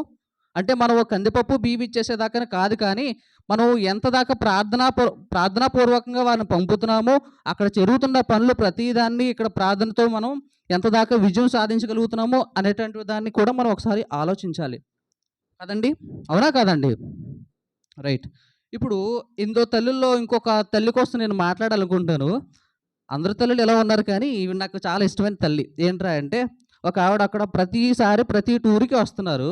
ఆ టూర్కి వచ్చినప్పుడు ఆవిడ ఒక వెనకాల కూర్చుంటున్నారు. ఒక వెనకాల కూర్చొని ఒక సంచితో కూర్చుంటున్నారండి.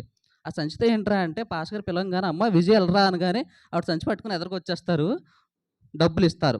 ఎవరికి రా అంటే అక్కడ ఉన్నటువంటి దైవజనులు ప్రతి ఒక్కరికి.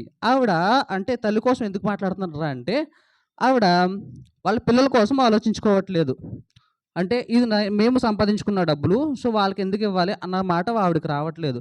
అంటే దేవుడు సువార్తని ఎదరికి ప్రమోట్ చేయడం కోసం, అంటే అక్కడ ఉన్నటువంటి దైవజనుల ద్వారా ఇంకా దేవుని సువార్తను ప్రకటించడానికి వారికి సహాయం చేస్తున్నాడు అన్న మాట ద్వారా వారు అంత పని కూడా చేస్తున్నారు. వాళ్ళ పిల్లలు కూడా ఎలాగున్నారు అంటే ఆశీర్వదింపబడి ఉన్నారు. వాళ్ళ అల్లుళ్ళు ఆశీర్వదింపబడే ఉన్నారు. వాళ్ళందరూ చాలా సంతోషంగా ఫీల్ అవుతారు. ఎందుకు? ఇవి డబ్బులు పంచిపెట్టేస్తుంటే. ఇలాంటి తల్లి మన సంఘంలో ఉన్నారు. ఒకసారి చప్పట్లు కొడదామండి. ఇక్కడ నేను ఇది ఎందుకు చెప్పాను అంటే, తల్లిగా ఆవిడ యొక్క పాత్ర ఆవిడ పోషించింది. ఇక్కడ సంఘ పెద్దగా లేదంటే సంఘానికి తండ్రిగా ఆయనకి మాట ఇచ్చినటువంటి దేవుడు మాట చెప్పినటువంటి దాని ప్రకారం ఆయన చేశారు. మరి మనందరం కూడా ప్రార్థనాపూర్వకంగా అక్కడ ఉన్నటువంటి సమ్మర్ మినిస్ట్రీకి వెళ్ళి అక్కడ పని చేసినప్పుడు మాత్రమే దేవునికి సోదరులు లేదంటే తల్లులుగా ఉంటామని ఒకసారి జ్ఞాపకం చేసుకోవాలి. దేవుడు నాకు ఇచ్చినటువంటి ఈ సమయాన్ని బట్టి వందనాలు. దేవునికి స్తోత్రం. హల్లెలూయా. ప్రభుత్వ పరిశుద్ధ నామానికి వందనాలండి. అలాగే దైవ సేవకులకి, బ్రదర్ నాథాన్ గారికి, ఇప్పుడు వచ్చిన మీ అందరికి కూడా ప్రభు పేరట వందనాలు చెల్లిస్తూ ఉన్నాను. చిన్న ప్రార్థన చేసుకుందామండి. మహాగణుడు నాయన, మహోన్నతుడా, నీ ఘనమైన నామానికి వందనాలు చెల్లిస్తూ ఉన్నాను నాయన. ఈ గుడ్ ఫ్రైడే దినాన్ని ప్రభువా, ఇదిగో నాయన మరొకసారి ప్రభువా నీ 7 మాటలు నాయన మేము ధ్యానించడానికి మా సంఘానికి నువ్వు ఇచ్చిన ధన్యతను బట్టి వందనాలు చెల్లిస్తూ ఉన్నాను. ఇదిగో 3 మాటలు ప్రభువా ఇంతవరకు ధ్యానించాం ప్రభువా. 4వ మాటగా నాకు ఇచ్చిన దైవ సేవకులను బట్టి వందనాలు చెల్లిస్తూ ఉన్నాను. నా నోటి మాట, నా హృదయ ధ్యానము నీ దృష్టికి అంగీకారముగా ఉండేలాగున నన్ను మీరు నాయన మీ స్వాధీనంలో ఉంచుకొని మా అందరితో నువ్వు మాట్లాడమని యేసు నామమున అడుగుచున్నాము తండ్రి, ఆమేన్. ప్రభుత్వ పరిశుద్ధ నామానికి వందనాలండి. నిజంగా గుడ్ ఫ్రైడే అనేకసార్లు చేసుకుంటూ ఉన్నాము, ధ్యానిస్తూ ఉన్నాము. ఏది ఏమైనప్పటికీ కూడా మన దేవుడు యేసయ్య ఆ సిలువలో మన కొరకు శ్రమలు అనుభవించడానికి గల కారణం ఏంటంటే ప్రవచనాలు నెరవేర్పండి ఇది ఆల్రెడీ. ఎందుకంటే ఆయన కానీ మనం సిలువలో వేయబడిపోతే మనకి విముక్తి లేదండి, మనకు నిత్య జీవం లేదు.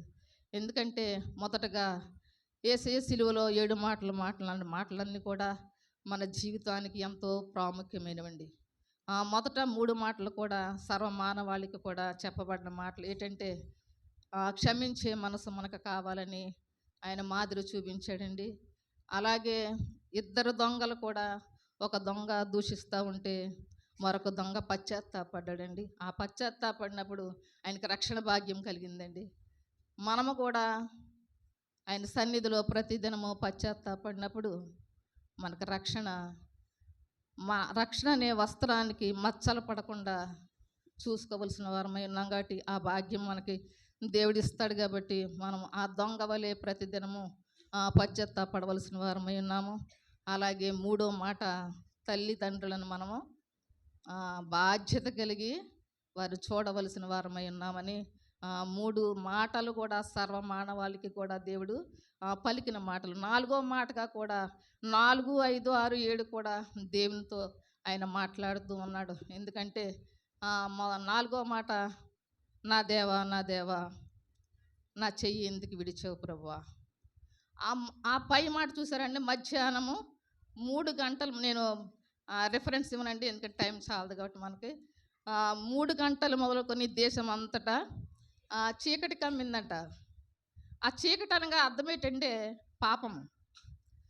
యేసయ్యలో పాపం ఉందండి? లేదు.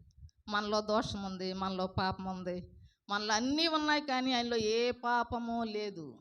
కానీ అయినప్పటికీ మధ్యాహ్నం 3 గంటలు ఆ దేశమే, లోకమంతా కాదండి, ఆ దేశంలోనే కటిక చీకటి అమ్మడం కారణం ఏంటంటే ఆయన మీద మన పాప భారం అంతా కూడా మోపి ఉన్నారండి. సృష్టి అటండి, సృష్టికర్త ఈ సిలువలో వేలాడుతూ శ్రమలు అనుభవిస్తూ ఉంటున్నప్పుడు సృష్టి చూడలేకపోయిందటండి. ఆయన సిలువలో ఉంటున్నప్పుడు ఆయన సృష్టి చూడలేకపోయిందట.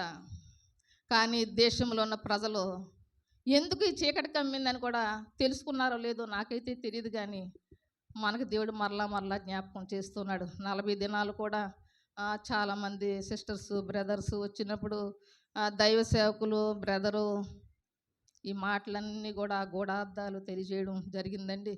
ఎందుకంటే నేను చెప్పేది ఏంటంటే దేవుని సన్నిధిలో మనము ఆ రీతిగా ఉండవలసిన వారమై ఉన్నాము. అందుకే ఇక్కడ అంటున్నాడు, సృష్టి సూర్యుడు ఉదయించడం లేదో నాకైతే తెలీదు, కటిక చీకటండి. కటిక చీకటి అంటే అది పాప భారం అంతా కూడా, మన సర్వమానవాళి పాప భారం అంతా కూడా ఆయన మీద మోయబడి ఉన్నది కాబట్టి ఆ కటిక చీకటి కానీ మరి అక్కడ ఉందేమో నాకైతే తెలీదు. ఇక్కడ అంటున్నాడు, అది అంతా చూస్తూ నా దేవా నా దేవా నా చెయ్యి ఎందుకు విడిచేసావు ప్రభువా.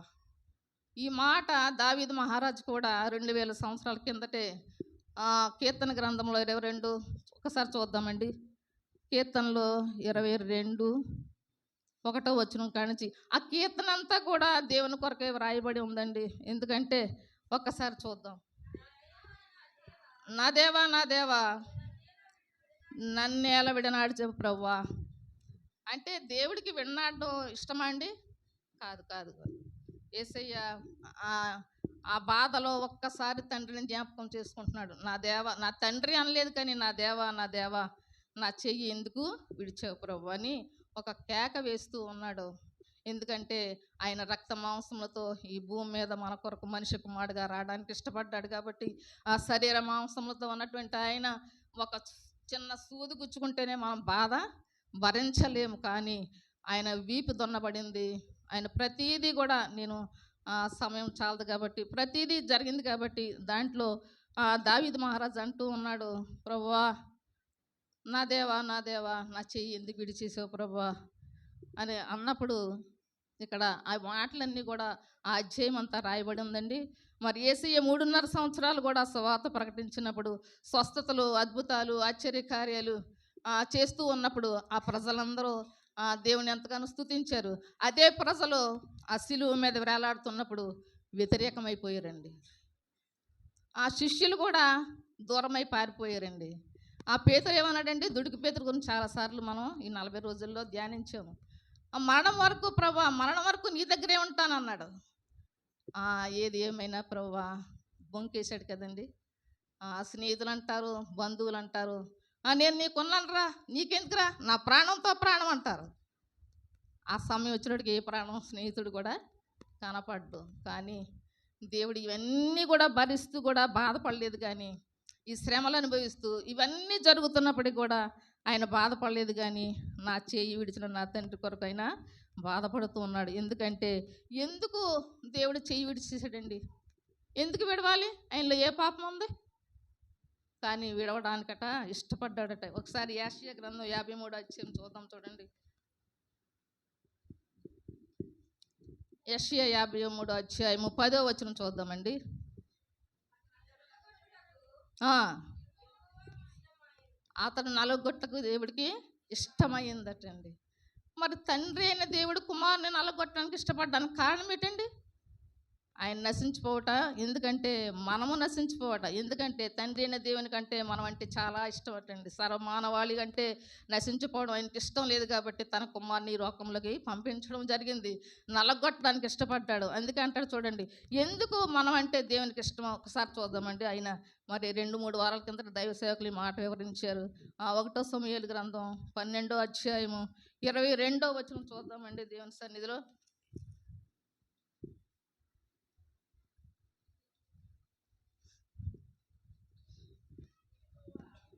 1 సమూయేలు 12వ అధ్యాయము. యెహోవా మిమ్మును తనకు జనముగా చేసుకుంటకు ఇష్టము కలిగి ఉన్నాడు. తన ఘనమైన నామము నిమిత్తము తన జనులను ఆయన విడనాడడు. ఎవరిని విడిచిపెట్టేశాడండి? కుమారుని విడిచిపెట్టేశాడు. సర్వ మానవాళి కొరకు ఆయన ఇష్టపడుతున్నాడండి. ఎందుకంటే ఆయనకి ఇష్టమయ్యే ఈ భూమి మీదకి యేసయ్యను పంపించడం జరిగింది. నిజమే, సైనికులు దాహం అడుగుతున్నప్పుడు చిరకనిచ్చినప్పుడు బాధపడలేదండి. వస్త్రాలు చింపుకున్నప్పుడు వస్త్రాలు చీట్లు వేసుకుని పంచుకుంటున్నప్పుడు దేవుడు బాధపడలేదండి. కానీ తండ్రి అయిన దేవుడు తన చేతిని విడిచిపెట్టినప్పుడు మన తండ్రులు కూడా మన తల్లులు కూడా మన చేతులు కానీ విడిచిపెడితే మనం ఏమైపోతామండి? ఒక్కసారి మనం జ్ఞాపకం చేసుకుందాం. ఇక్కడ అంటున్నాడు, యెహోవా మిమ్మును తనకు జనముగా చేసుకుంటకు ఇష్టము కలిగి ఉన్నాడు. తన ఘనమైన నామం నిమిత్తము తన జనులను ఆయన విడనాడడు. మనల్ని విడిచిపెట్టే దేవుడు కాదండి. తండ్రి అయిన దేవునికి మనం అంటే ఎంతో ఇష్టము. అందుకే మనం ఏం చేయాలంటే ఆయనకి ఇష్టమైన జీవితం మనం ఈ భూమి మీద జీవించాలి. ఒకవేళ తండ్రి అయిన దేవుడు మన చెయ్యి విడిచిపెట్టేస్తే మనం ఈ భూమి మీద బ్రతకలేమండి. ఎందుకంటే ప్రతిదినము పాపము చేసి దేవుడు అనుగ్రహించే మహిమను పొందలేకపోతున్నారని దేవుని వాక్యము మనకు సెలవిస్తూ ఉంది. మనం మాట ద్వారా, చూపు ద్వారా, ఆలోచన ద్వారా కూడా పాపులమే. తండ్రి అయిన దేవుడు ఒక్కడే పాపం లేనివాడు. ఏ పాపం ఆయనలో, ఏ దోషం ఆయనలో కనబడలేదు. కానీ ప్రభు సన్నిధిలో దేవునికి ఇష్టమైంది. ఎందుకంటే మన మానవాళి అంటే దేవునికి ఎంతో ఇష్టమండి. దేవునికి ఇష్టము. తండ్రి అయిన తన కుమారుని కంటే ఇష్టం ఎవరినంటే ఇష్టపడుతున్నాడంటే మనలో అంటేనే తనకి ఇష్టముగా ఉంది. అందుకే మనం ఏం చేద్దామండి? దేవుని ఆయన కానీ మన చెయ్యి విడిచిపెట్టకుండా ఉండాలంటే ఆయనకి ఇష్టమైన జీవితం మనం జీవించుదాం. ఎందుకంటే ఇలా ఎన్నోసార్లు దైవ సన్నిధిలో మనం వాక్యం వింటూ ఉన్నాం, వెళుతూ ఉన్నాము, వస్తూ ఉన్నాం. ఒకవేళ మన చెయ్యి కానీ ఆయన విడిచిపెట్టేస్తే మనం ఏమైపోతాం? మనమే ఒక్కసారి ఆలోచించుకుందాం. ప్రభువా, పరమ తండ్రి అయిన నీ కుమారుణ్ణి నువ్వు విడిచిపెట్టడానికి ఇష్టపడ్డావు. సర్వమానవాళి నశించిపోవడానికి ఇష్టం లేకే తన కుమారుని భూమి మీదకి రావడానికి, నలగొట్టపడడానికి దేవుడు ఇష్టపడ్డాడు. కానీ మనం ఆయన చెయ్యి విడిచిపెట్టకుండా ఉండాలని ఆయన ఇష్టపడుతున్నాడు. కాబట్టి మన ప్రతి దినము కూడా దేవుని సన్నిధిలో మన జీవితాన్ని ఆయన పాదాల దగ్గర పెట్టి, ప్రభువా నీకు ఇష్టము కానిది ఏదైనా నా జీవితంలో ఏలుబడి చేస్తుందేమో, ఒకవేళ నా చెయ్యిగా విడిచిపెట్టేస్తే ప్రభువా నేను, నా బిడ్డలు, నా కుటుంబం ఏమైపోతామో అని ప్రతి దినము కూడా ఆయన పాదాలు ఎదుట సాగిలపడి ఆయన చెయ్యి ఆయన మన చెయ్యి విడిచిపెట్టకుండా, ఆయన చెయ్యి మనం పట్టుకుంటే విడిచిపెడతాం. కానీ మన చెయ్యి ఆయన విడిచిపెట్టకుండా ప్రతిదినము ఆయనకి ఇష్టమైన జీవితం జీవిస్తూ మనం ముందుకు కొనసాగిపోదాం. ప్రభు మంచి మాటలు దేవుడు దీవించుగా. 4వ మాట మీద చక్కని వర్తమానాన్ని మనకి అందించినటువంటి సహోదరి మేరీమణి గారికి నా ప్రత్యేకమైనటువంటి వందనాలు. ఈ సమయం ఇచ్చిన దైవ సేవకులకి, సంఘం అందరికీ నా హృదయపూర్వక వందనాలు చెల్లిస్తున్నాను. ప్రార్థన చేసుకుందాం. మహాపరిశుద్ధుడా, నీకు వందనాలు చెల్లిస్తున్నాం రాజా. నేను ఈ మధ్యాహ్నకాల సమయంలో ప్రభా నీ సిల్వర్ త్యాగమును గురించి మేము ధ్యానించుకొని ఉండగా ప్రభా మాతో నాయన మమ్మల్ని దగ్గర నడిపించండి. నాయన తండ్రి, నాతో మీరు మాట్లాడమని అడుగుతున్నాను తండ్రి. నేను కాదు ప్రభా, మీరే మంచి మర్మలు బోధిస్తారని నాయన ఈ చిన్న ప్రార్థన పాశ్యాలు చేర్చుకోమని త్వరలో రాబోతున్న యేసయ్య నామం పెట్టి అడిగి వేడుకొచ్చున్నాం మా పరలోకపు తండ్రి. ఆమేన్. ఇంతవరకు 4 మాటలు ధ్యానించుకున్నామండి. 5వదిగా యోహాను సువార్త 19వ అధ్యాయము 28వ వచనం ఒకసారి చదవండి.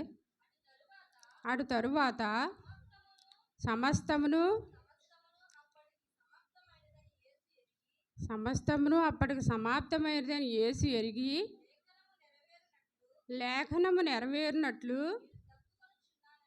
నేను దప్పికొనుచున్నానను.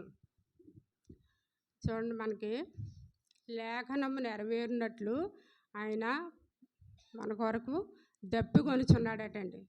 ఇక్కడ మనకి లేఖనం అంటే ప్రవచనం అండి. ప్రవచనం అనగానే మనకి జరగబోయేది తెలియజేసేది అన్నమాట అండి ప్రవచనం. ఈయన పుట్టింది ప్రవచనం నెరవేరింది. అలాగే ఆయన జీవించినంతకాలం కూడా ప్రవచన వాక్యాలే. అలాగే ఆయన మరణించడం కూడా ప్రవచన వాక్యం ద్వారాగా అన్నీ నెరవేరాయండి. ఇప్పుడు మనం ఆయన్ని ఏ స్థితిలో ఉన్నాడో మనం ఈ మాట మనకి తెలియజేస్తుందండి. నేను దప్పికొనుచున్నాను. ఇది మనం ఆయన ఫస్ట్ ఆఫ్ ఆల్ గెత్సేమనే తోటలో ఆయన ఎంతో వేదనతో శ్రమతో ఆయన చెమట రక్త బిందువుగా కూడా అయిపోయింది. ఎంతో కన్నీటి ప్రార్థన చేసినట్లుగా మనం చూస్తున్నామండి. గెత్సేమనే అనగా మనకి ఒలీవ వేదనతో ఒలీవ నూనెను తయారు చేయు గానుగా అని అర్థం అండి గెత్సేమనే అనగా. ఈయన గెత్సేమనే అనగా మరొక అర్థం వస్తుందండి, వేదనతో కూడిన మహారోదనతో కూడిన ప్రార్థనా వేదికగా మనం చెప్పుకోవచ్చండి గెత్సేమనే అంటే. ఈయన ఎంతో గొప్ప సిలువలో ఎంతో మహాశ్రమ, అది వర్ణించలేమన్నమాట అండి. ఆయన చెమటంతా ఎలాగైపోతుందంటే రక్త బిందువుల వలె శరీరం అంతా నలుగు కొట్టబడి ఆయన ఎంతో గొప్ప శ్రమను అనుభవించినట్లుగా మనం చూస్తున్నామండి. ఇంచుమించు 9 గంటల నుండి మధ్యాహ్నం 3 గంటల వరకు కూడా ఆయన గొప్ప శ్రమను అనుభవించి ఆ తర్వాత ఆయన సొమ్మసిల్లిపోయి నాకు దాహముగా ఉన్నది అని చెప్పడం జరిగిందండి.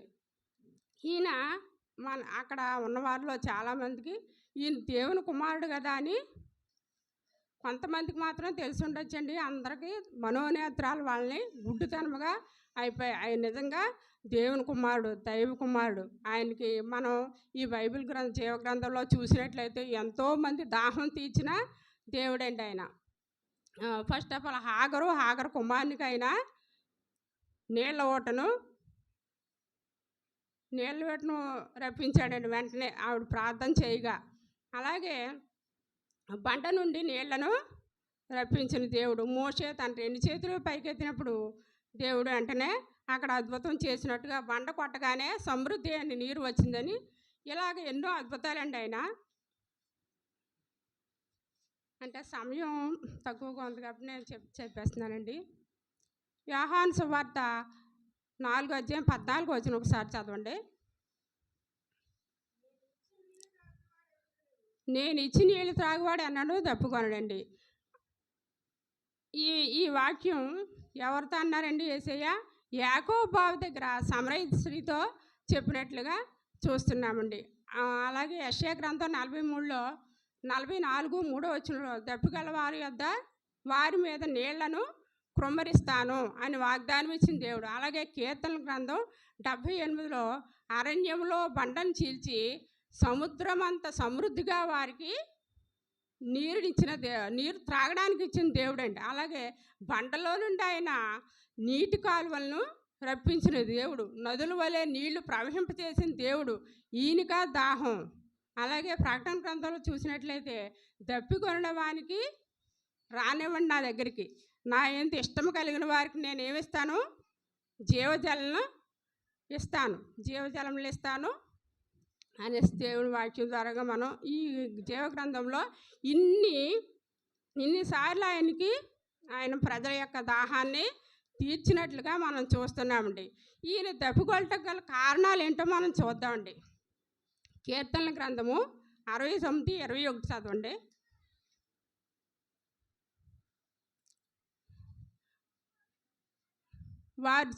కీర్తనల గ్రంథం 69:21 వచనమండి.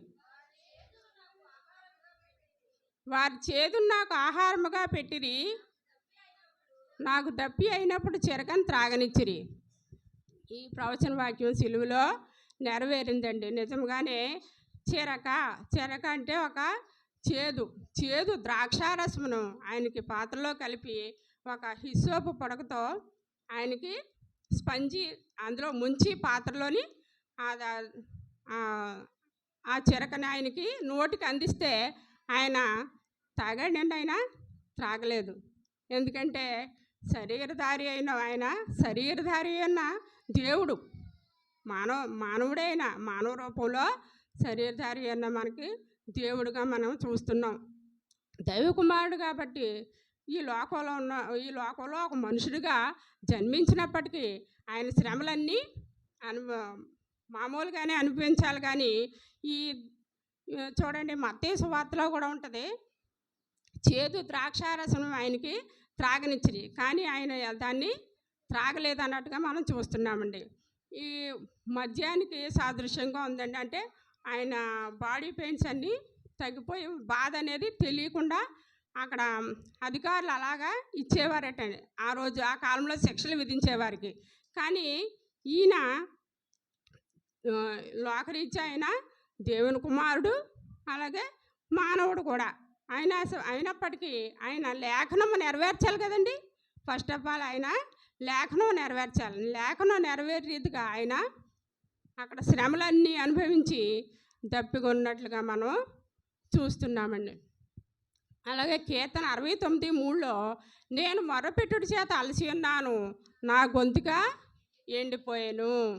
చూడండి, ఆయన ఎంతగానో శ్రమను అనుభవించి వేదన పడి చివరిలో ఆయన మొత్తం అప్పటికే అంతా కంప్లీట్ అయిపోయి ఆయన చివరి క్షణంలో దాహం కొన్నట్లుగా చూస్తున్నామండి.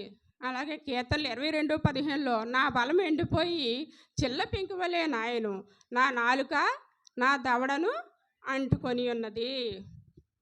ఇవన్నీ కూడా దేవుడు ఈ ప్రవచనాలన్నీ మనం నెరవేర్చినట్లుగా మనం చూస్తున్నామండి. అలాగే మానవులను ఈయన ఆత్మీయ దాహంతో ఉన్నారండి. శారీరకంగా ఆయనకు దాహం వేసింది, అలాగే ఆత్మీయ దాహం కూడా వేసినట్లు మనం చూస్తున్నామండి. ఈయన మానవులను పాపం నుండి శాపం నుండి విడుదల చేయడానికి ఆయన సిలువలో తప్పికొన్నారండి. ఇక్కడ లోకాసువార్త 16:24 చూసినట్లయితే ధనవంతుడు నరకంలో చాలా వేదన పడ్డాడు. చాలా వేదనతో ఒక్క అబ్రహామా ఒక్క చిటికెన వేలు చొక్క నా నాలుక మీద వేస్తే నా నాలుకని నేను చల్లార్చుకుంటాను, ఆ అగ్ని బాధ పడలేక ఒక చిటికెన వేలు చొక్క వేయమంటున్నాడండి. అలాంటి వారి కోసమే, అలాంటి వేదనలు పడకుండానే, అలాగా మనం నరకాగ్నిలోకి వెళ్లకుండానే దేవుడు మన కోసం మనందరి కోసం ఏమయ్యాడండి, ఆయన దాహం కొన్నాడండి. అలాగే 2 పేతురు 3:9లో అందరూ మారు మనసు పొందాలి, ఆయన అందరూ మారు మనసు పొందాలని ఆయన ఎలా చూస్తున్నాడటండి, మన వైపు దీర్ఘశాంతం కలిగి చూస్తున్నాడటండి. కానీ మనం మార్గము సత్యము జీవమైన దేవుని మనం విడిచిపెట్టేసి మనం ఏం చేస్తున్నామండి, లోకం వైపు చూస్తున్నామండి. ఆయన ఇంకనూ మన కోసం దప్పుకొనేలాగే మనం చేస్తున్నాం. కానీ ఆయన దాహాన్ని తీర్చేవారిగా మనం ఈ లోకంలో మనం జీవించట్లేదనే చెప్పాలండి. ప్రతి ఉదయం ప్రతిరోజు మనం రోజులో ఏదో ఒక పొరపాటు మనం చేస్తూనే ఉంటామండి. కానీ అలా ప్రతిరోజు మనం దేవుల్లో ఎదగాలంటే దేవుని వాక్యం అనే జీవ మార్గంలో మనం నడిచినప్పుడు మాత్రమే దేవుడు మనకి ఆ జీవజల ఓటర్లు మనకి ఇస్తాడండి. అలాగే మనం నశించిపోతున్న అనేక ఆత్మలను రక్షించిన ఒక స్త్రీని మనం చూస్తున్నామండి, సమరయ స్త్రీ. ఈమె ఏం చేసిందటండి, 4:39 యోహాను 4:39-40 వచనాలు చూసినట్లయితే, నేను చేసినవన్నీ నాతో చెప్పనని సాక్ష్యం ఇచ్చిన స్త్రీ యొక్క మాటను బట్టి ఆ ఊరిలో సమరయులలో అనేకులు ఆయన యందు విశ్వాసం ఉంచిరి. చూడండి, ఈవిడ ఎంత గొప్ప సాక్షిగా నిలవబడిందంటే, యేసేని చూచింది, ఆమె పాపపు బ్రతుకునంతా అక్కడ విడిచిపెట్టేసి వెంటనే ఆమె గ్రామంలోనికి వెళ్ళి అనేక మందితో, ఆ సమాజంలోని వారందరితోనూ కూడా ఈయన గొప్ప రక్షకుడైన ఆయన సువార్తను ప్రకటించి ఈమె జీవంలోనికి, మరణం నుండి జీవంలోనికి అనేక మందిని నడిపించినట్లుగా మనం చూస్తున్నామండి. అలాగే పౌలు మహాభక్తుని చూసినట్లయితే ఆయన కూడా ఎంతో ఆత్మీయ దాహంతో ఉన్నాడటండి. దేవుని కృపాసువార్తను గూర్చి సాక్ష్యమిచ్చుటందు నా పరుగును నేను ప్రభువైన యేసు వలన పొందిన పరిచర్యను తుదముట్టింపవలని ఆత్మల భారము కొరకు ఆయన ఎంతో దుఃఖమును హృదయంలో వేదనను చెందినట్లుగా మనకి ఈ గ్రంథంలో రాయబడి ఉన్నదండి. అలాగే మానవుడికి ఆత్మీయ దాహం అనేది మనం ఎలాగా దేవుల్లో ఎలా ఉండాలో ఒకసారి చూద్దాం. ఇర్మియా గ్రంథం 2:13లో జీవజల ఓటలను మనం ఆశ్రయించాలటండి. వాక్యం మనకు స్పష్టంగా చెప్తుందండి. జీవజలం అనే వాక్యానుసారంగా మనం జీవించాలని. జీవజలం అంటే ఏంటండి? దేవుని వాక్యమే. అదేంటి వాక్యం ఉండను? వాక్యమే దేవుడే ఉండను. ఆ దేవుణ్ణి మనం ఆశ్రయించినట్లయితే మనం ఎప్పుడూ కూడా తొట్టిల్లమన్నమాట అండి. యెషయా గ్రంథం 55:1-2లో దప్పికొన్న వారులారా నా యొద్దకు రండి. దేవుడు ఇక్కడ చాలా కరెక్ట్గా చెప్తున్నాడండి. దప్పికొన్న వారులారా నా యొద్దకు రండి. అలాగే యోహాను 7:37లో ఎవడైనా నువ్వు దప్పికొని ఉంటే నా యొద్దకు వచ్చి దప్పిక తీర్చుకోండి. ఏ దప్పికండి అది? దేవుల్లో మనం ఉండాలి. నశించిపోతున్న ఆత్మలను మనం రక్షించే వారముగా ఉండాలి. మనం ఏదో వచ్చి ఇలాగ 40 దినాలు 38 రోజులు మనం ఉన్నాం. దేవుల్లో చాలా బాగా ఆశీర్వాదకరంగా గడిపాం. కానీ గడిపినప్పటికీ మనలో ఏముండాలటండి? మనలాగే అందరూ కూడా ప్రార్థించే వారముగా ఉండాలి. వాళ్ళకి చెప్పలేకపోయామనుకోండి, వారి కొరకు మనం ఏం చేయాలండి? ప్రార్థన చేయాలి. అనుదినము ప్రార్థన చేస్తే కనీసం ఒకరైనా మన దేవుని సన్నిధికి రాగలుగుతారండి. అలాగే నేను ఇచ్చి నీళ్లు త్రాగువారు ఎన్నడూ దప్పికొనడు. ఆయన ఇచ్చే జీవజల నీళ్ళు తాగినప్పుడు, ఆయన వాక్యానుసారం మనం జీవించినప్పుడు మనం ఎన్నడూ కూడా దప్పికొనబట్టండి. దప్పికొన వల్ల వారిని రానిమ్ము. అలాగే మత్తయి సువార్త 5:6లో నీతి కొరకు ఆకలి దప్పులు గలవారు ధన్యులు. నిజంగా ఈ మాట నాకు చాలా హృదయాన్ని అత్తుకుందండి. మనం నీతి కొరకు మొదట ఆయన రాజ్యమును నీతిని వెతికినప్పుడు మాత్రమే ఆయన ఆత్మీయ దాహం మనం తీర్చగలవారమై ఉంటామండి. అలాగే నా ప్రాణము దేవుని కొరకు తృష్ణ కొనుచున్నది. దావీదు మహారాజు నిజంగా ఎంత మంచి వాక్యం చెప్పాడండి. నా ప్రాణము జీవము గల దేవుని కొరకు ఎలా ఉందటండి? తృష్ణ కొనుచున్నది. నిజంగా దేవుల్లో మనం ఎంత ఆత్మీయంగా ఎదిగితే అంతా దేవుని ఆశీర్వాదాలు మన కుటుంబంలోనూ చూడగలం, మన సంఘంలోనూ చూడగలం. ఇలాగ మన సంఘానికి ఇంకా రాని వారిని అనేక మందిని మనం తీసుకురావాలని, ఆత్మల భారం మనం కలిగి ఉండాలని, ఆత్మీయ దాహం కలిగి ఉండాలని ఈ చిన్న వాక్యాన్ని దేవుడు దీవించిన కాకండి.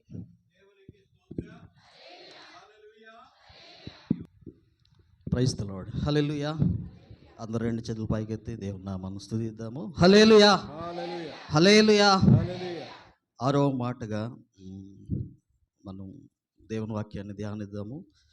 మొట్టమొదటిగా ప్రభువైన యేసుక్రీస్తు వారికి నా యొక్క వందనాలు చెల్లిస్తున్నాను. అలాగే పాస్టర్ అయ్య గారికి, అమ్మగారికి, సంఘ పెద్దలందరికీ, విశ్వాసులందరికీ కూడా ప్రభు పేరిట వందనాలు చెల్లిస్తున్నాను. 6వ మాటగా యోహాను రాసిన సువార్త 19వ అధ్యాయము 30వ వచనము చదువుకున్న రీతిగా, యేసు ఆ చిరకను పుచ్చుకొని సమాప్తమైనదని చెప్పాను. హల్లెలూయా. సో దేవుడు చెప్తున్నాడు సమాప్తమైనది, లేదా it is finished. Greek word అనే మాటలో మనం చూసుకుంటే దాన్ని టెట్లస్టాయ్ అని అంటారు అని మనం చూస్తున్నాము. దాని అర్థం ఏంటంటే ఇట్ ఈస్ ఫినిష్డ్, లేకపోతే ఇట్ ఈస్ కంప్లీటెడ్, లేదా ఇట్ ఈస్ అకాంప్లిష్డ్.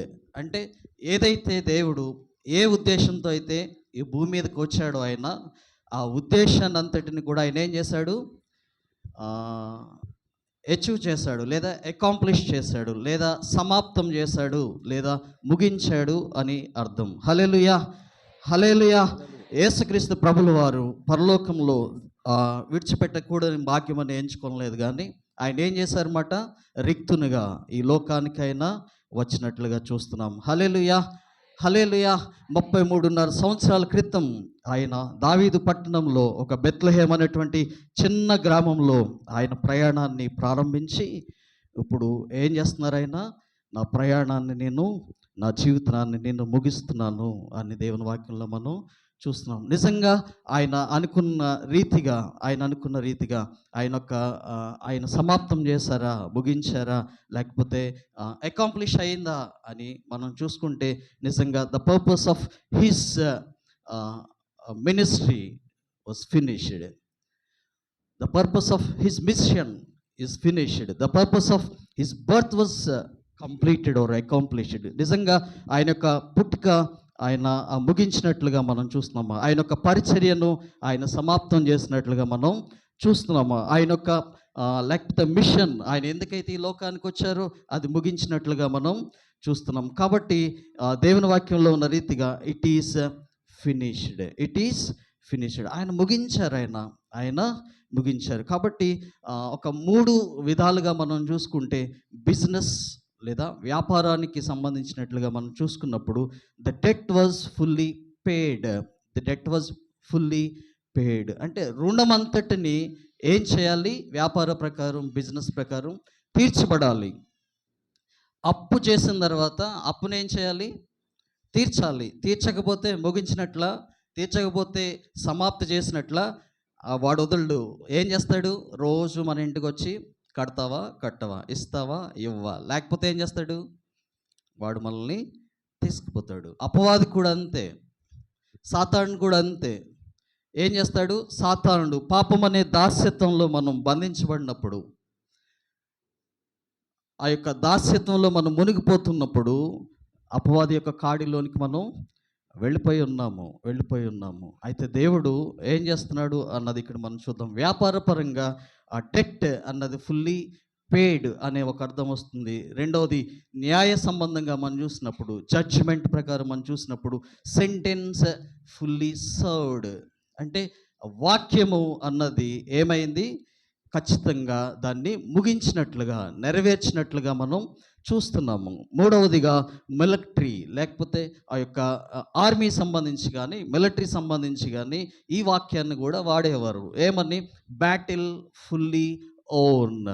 అంటే యుద్ధము సక్సెస్ఫుల్గా ఏమైందన్నమాట? జయించాము. మనం శత్రువులను జయించాము, లేకపోతే శత్రు దేశం యొక్క యుద్ధాన్ని మనం ముగించి ఆ దేశాన్ని మనం ఏం చేసినట్టుమాట? స్వాధీనం చేసుకున్నట్టు. ఒక 3 రకాలుగా మనం చూసుకున్నప్పుడు, ఒకటి వ్యాపార సంబంధంగాను, రెండవది న్యాయ సంబంధంగాను, మూడవది దేశ సంబంధించిన రక్షణ పరంగా మనం చూసుకున్నప్పుడు ఈ 3 విషయాలను మనం చూస్తున్నాం. మొట్టమొదటిగా ఇట్ ఈస్ ఫినిష్డ్ అన్నది దేవుని వాక్య ప్రకారము మనం చూసినప్పుడు యోహాను రాసిన సువార్త 17వ అధ్యాయము 4వ వచనం ప్రకారం, చేయుటకు నీవు నాకు ఇచ్చిన పనిని నేను సంపూర్ణముగా నెరవేర్చి భూమి మీద నిన్ను మహిమపరిచితిని. చేయుటకు నీవు నాకు ఇచ్చిన పనిని, దేవుడు ఏదైతే పని ఆయనకి ఇచ్చాడో ఆయన చెప్తున్నాడు కదా, నేను ఎట్లాగా నెరవేర్చానంట? సంపూర్ణంగా, ఫుల్లీ అకాంప్లిష్డ్. సంపూర్ణంగా ఆయన ఏం చేశాడు? నెరవేర్చాడు. కొంచెం ఆయన నెరవేర్చినట్టుగా చెప్పట్లే, సగం ఆగిపోయినట్లుగా ఆయన చెప్పట్లేదు. నేనేం చేశానో తెలుసా? కదా fully completed, fully finished the work of God what he has given to me. దేవుడు నాకు ఏదైతే ఇచ్చాడో ఆ పనిని నేను ఎలా చేశానమాట? సంపూర్ణంగా చేసి ఏం చేశాను? నేను ఆయన్ను మహిమపరిచాను. హల్లెలూయా. కాబట్టి దేవుని వాక్యాన్ని మనం చూసుకున్నప్పుడు మొట్టమొదటిగా ఈ 3 విషయాలలో ఆయన ఏ విధంగా ముగించాడు అంటే, మొదటిది వ్యాపార ప్రకారం డెట్ ఫుల్లీ పేడ్. మనం అపవాది కోరల్లో చిక్కినప్పుడు, అందుకే మత్తయి సువార్త 20వ అధ్యాయము 28 వచనాలు కానీ, గలతీయులు రాసిన పత్రిక 3వ అధ్యాయము 14 వచనాలు మనం చూసుకున్నప్పుడు ఈ వాక్యాన్ని మనం చూస్తున్నమాట. ఏమనుంది దేవుని వాక్యంలో? అనేకులకు ప్రతిగా విమోచన క్రయధనముగా తన ప్రాణమునిచ్చుటకైనా వచ్చెను. క్రీస్తు మన కోసము శాపమై మనలను, ధర్మశాస్త్రం యొక్క శాపం నుండి ఆయన మనలను విడిపించెను. హల్లెలూయా. అట్లాగే 1 కొరింథీ 7వ అధ్యాయము 23 వచనం చూసుకున్నప్పుడు, 1 కొరింథీ 6వ అధ్యాయము 20 వచనము చూసుకున్నప్పుడు, దేవుడు ఎలాగా మన యొక్క రుణాన్ని కొట్టివేశాడంట, దేవుడు ఎలాగ మనల్ని ఆ యొక్క పాపపు బంధకాల నుంచి, అపవాది యొక్క బంధకాల నుంచి విడిపించాడో తెలుసా? ఎలా విడిపించాడంట? మీరు విలువ పెట్టి కొనబడిన వారు. హల్లెలూయా. ఆయన యొక్క అమూల్యమైన రక్తాన్ని మన కొరకు చిందించి, విలువ కట్టలేనటువంటి ఆయన యొక్క రక్తాన్ని మన కొరకు చిందించి, దేవుడు మనల్ని ఆ పాపపు యొక్క రుణం నుంచి మనల్ని విడిపించాడంట. చప్పట్లు కొడుతూ దేవుణ్ణి స్తుతిద్దాము. హల్లెలూయా. ఏ మానవుడు చేయలేనటువంటి ఆ పాపపు నుంచి విడిపించలేనటువంటి ఆ పరిస్థితిని యేసుక్రీస్తు ప్రభుల వారు ఏం చేశారో తెలుసా? ఆయన యొక్క సొంత రక్తాన్ని మన కొరకు కార్చిన దేవుడు. హల్లెలూయా. హల్లెలూయా. ఆయన ఆ ప్రైస్, ఆ విలువను, ఆ విలువైన రక్తాన్ని, అమూల్యమైన రక్తాన్ని ఆ సిలువలో మరణించి మనలను అపవాది యొక్క ఆ పాపపు బంధకాల్లోంచి, ఆ రుణాన్ని ఆయన కొట్టివేసి నిన్ను నన్ను స్వతంత్రులుగా చేసిన దేవుడు. నిన్ను నన్ను పాపపు బంధకాల నుంచి విడిపించిన దేవుడు, పరిశుద్ధులుగా చేసిన దేవుడు. ఇక మీద పాపము మీద కానీ, మరణము మీద కానీ, దేవునికి ఇష్టం లేని కార్యాలు దేని మీద కానీ నీకు అధికారం లేదని చెప్పి దేవుడు మరలా మనల్ని ఏం చేశాడు? ఆయన యొక్క కౌగిటిలోనికి మనల్ని తీసుకున్నట్లుగా చూస్తున్నాం. హల్లెలూయా. దేవుడు ఆ విధంగా ఆ రుణాన్ని మనం తీర్చినట్లుగా, అపవాది బంధకాల నుంచి విడిపించినట్లుగా చూస్తున్నాము. రెండవదిగా జడ్జిమెంట్ ప్రకారం, న్యాయం ప్రకారము ఏమంటున్నాడు? Sentence fully served. ఖచ్చితంగా ఏమైందంట? సెంటెన్స్ అంతా కూడా సర్వ్డ్ అయింది, పరిచర్య చేయబడింది. అందుకే యోహాను రాసిన సువార్త 17వ అధ్యాయము 4వ వచనం మనం చూసుకుంటే ఎట్లా ఉంది చూడండి ఒకసారి. చేయుటకు నీవు నాకు ఇచ్చిన సంపూర్ణంగా నెరవేర్చితిని. అట్లాగే మనం యోహాను సువార్త 17వ అధ్యాయము 14లో ఒకసారి చూడండి. నా వాక్యాన్ని, వారికి నా వాక్యమును ఇచ్చి ఉన్నావు. హల్లెలూయా. ఎవరికి ఆయన వాక్యాన్ని ఇచ్చాడంట? అందరికీ. హల్లెలూయా. ఈ లోకంలో ఉన్న ప్రజలందరికీ కూడా యేసుక్రీస్తు ప్రభుల వారు ఏం చేస్తారో తెలుసా? తండ్రి అయిన దేవుని యొక్క వాక్యాన్ని ఇచ్చినట్లుగా చూస్తున్నాం. అదే సెంటెన్స్ ఫుల్లీ సర్వ్డ్ మాట. దేవుని యొక్క వాక్యాన్ని, దేవుని యొక్క మాటలను ఆయన ఏం చేశాడు? ప్రజలందరికీ కూడా ఇచ్చినట్లుగా మనం చూస్తున్నాం. ఏం చేస్తుంది ఈ వాక్యం? దేవుని మాట ఏం చేస్తుంది? మనల్ని ఆదరిస్తుంది. హల్లెలూయా. దేవుని మాట ఏం చేస్తుంది? మనల్ని నడిపిస్తుంది. దేవుని మాట మనల్ని ఏం చేస్తుంది? ఓదారుస్తుంది, ధైర్యపరుస్తుంది. కాబట్టి దేవుడు చెప్తున్నాడు, నా వాక్యాన్ని వీళ్ళందరికీ నేను ఇచ్చాను. ఇంకా సెంటెన్స్ ఎట్లా ఫుల్ఫిల్ అయింది, కంప్లీట్ అయింది అంటే లేఖనాలు నెరవేర్చబడ్డాయి. హల్లెలూయా. హల్లెలూయా. లేఖనాలు ఎలా నెరవేర్చబడ్డాయంటే బైబిల్ పండితులు చెప్తున్నారు కదా, 300 పైన యేసుక్రీస్తు వారు పుట్టినప్పటి నుంచి చనిపోయినంత వరకు ఆయన 300 పైన ప్రవచనాలు, లేఖనాలు నెరవేర్చినట్లుగా మనం చూస్తున్నాం. చప్పలు కొడుతూ దేవుని స్తుతిద్దాం. హల్లెలూయా. హల్లెలూయా. కాబట్టి యేసుక్రీస్తు ప్రభుల వారు సిలువలో మరణించినప్పుడు ఆ ఒక్కరోజే 29 నుంచి 33 ప్రవచనాలు, లేఖనాలు నెరవేర్చినట్లుగా చూస్తున్నాం. హల్లెలూయా. హల్లెలూయా. కాబట్టి మనం చదువుకునేదంతా కూడా ఏమని చెప్తున్నాడో తెలుసా? అందుకే 17:4లో చేయుటకు నీవు నాకు ఇచ్చిన పనిని నేను సంపూర్ణంగా, అందుకే 6వ అధ్యాయం 38లో యోహాను సువార్తలు చెప్తున్నాడు కదా, నా ఇష్టము నెరవేర్చకుండాకు నేను రాలేదు. ఎందుకు వచ్చాడంట? నన్ను పంపిన వాని చిత్తాన్ని నేను చేయడానికి పరలోకం నుండి దిగి వచ్చి తిని. హల్లెలూయా. దేవుని చిత్తాన్ని చేయడానికి 300కు పైగా లేఖనాలను, ప్రవచనాలను నెరవేర్చిన దేవుడు మన దేవుడు. హల్లెలూయా. ఒక్క రోజులోనే 29 నుంచి 33 ప్రవచనాలు, లేఖనాలు నెరవేర్చిన దేవుడు. కేవలము నిన్ను నన్ను రక్షించడానికి, నిన్ను నన్ను పరలోక రాజ్యాన్ని చేర్చడానికి, నిన్ను నన్ను పాపపు బంధకాల నుంచి, అపవాది చెరల నుంచి ఆయన విడిపించడానికి వచ్చిన దేవుడు. హల్లెలూయా. హల్లెలూయా. తండ్రి అయిన దేవుడే యేసుక్రీస్తు ప్రభుల వారు ఈ లోకానికి వచ్చినట్లుగా మనం చూస్తున్నాం. ఆయన ఏమి నెరవేర్చాడో తెలుసా? He preached the gospel. Hallelujah. Hallelujah. He preached and healed many sick people. ఆయన దేవుని సువార్తను ప్రకటించాడు. ఇంకేం చేశాడు? రోగులను స్వస్థపరిచాడు. Hallelujah. Cast out the demons, దయ్యముల నుంచి విడిపించాడు. దయ్యాల నుంచి, ఆ శక్తుల నుంచి దేవుడు సాతాను బంధకాల నుంచి ఆ ప్రజలను మనల్ని విడిపించినట్లుగా చూస్తున్నాం. Performed many miracles. He manifested many miracles. దేవుడు ఏం చేశాడో తెలుసా? దేవుని సువార్తను ప్రకటించినట్లుగా చూస్తున్నాము. అనేక మంది అనారోగ్యంగా రోగులుగా ఉన్నవారిని స్వస్థపరిచినట్లుగా మనం చూస్తున్నాము. ఆయన యొక్క మహిమను దేవుడు ఏం చేశాడో తెలుసా? చూపించినట్లుగా చూస్తున్నాము. దేవుని వాక్యాన్ని అనేక మందికి బోధించినట్లుగా మనం చూస్తున్నాం. కాబట్టి దేవుడు చెప్తున్నాడు కదా, it is finished, it is completed, it is accomplished. ఆయన ఎలా చెప్పాడో తెలుసా? బిగ్గరగా అరిచాడు, బిగ్గరగా.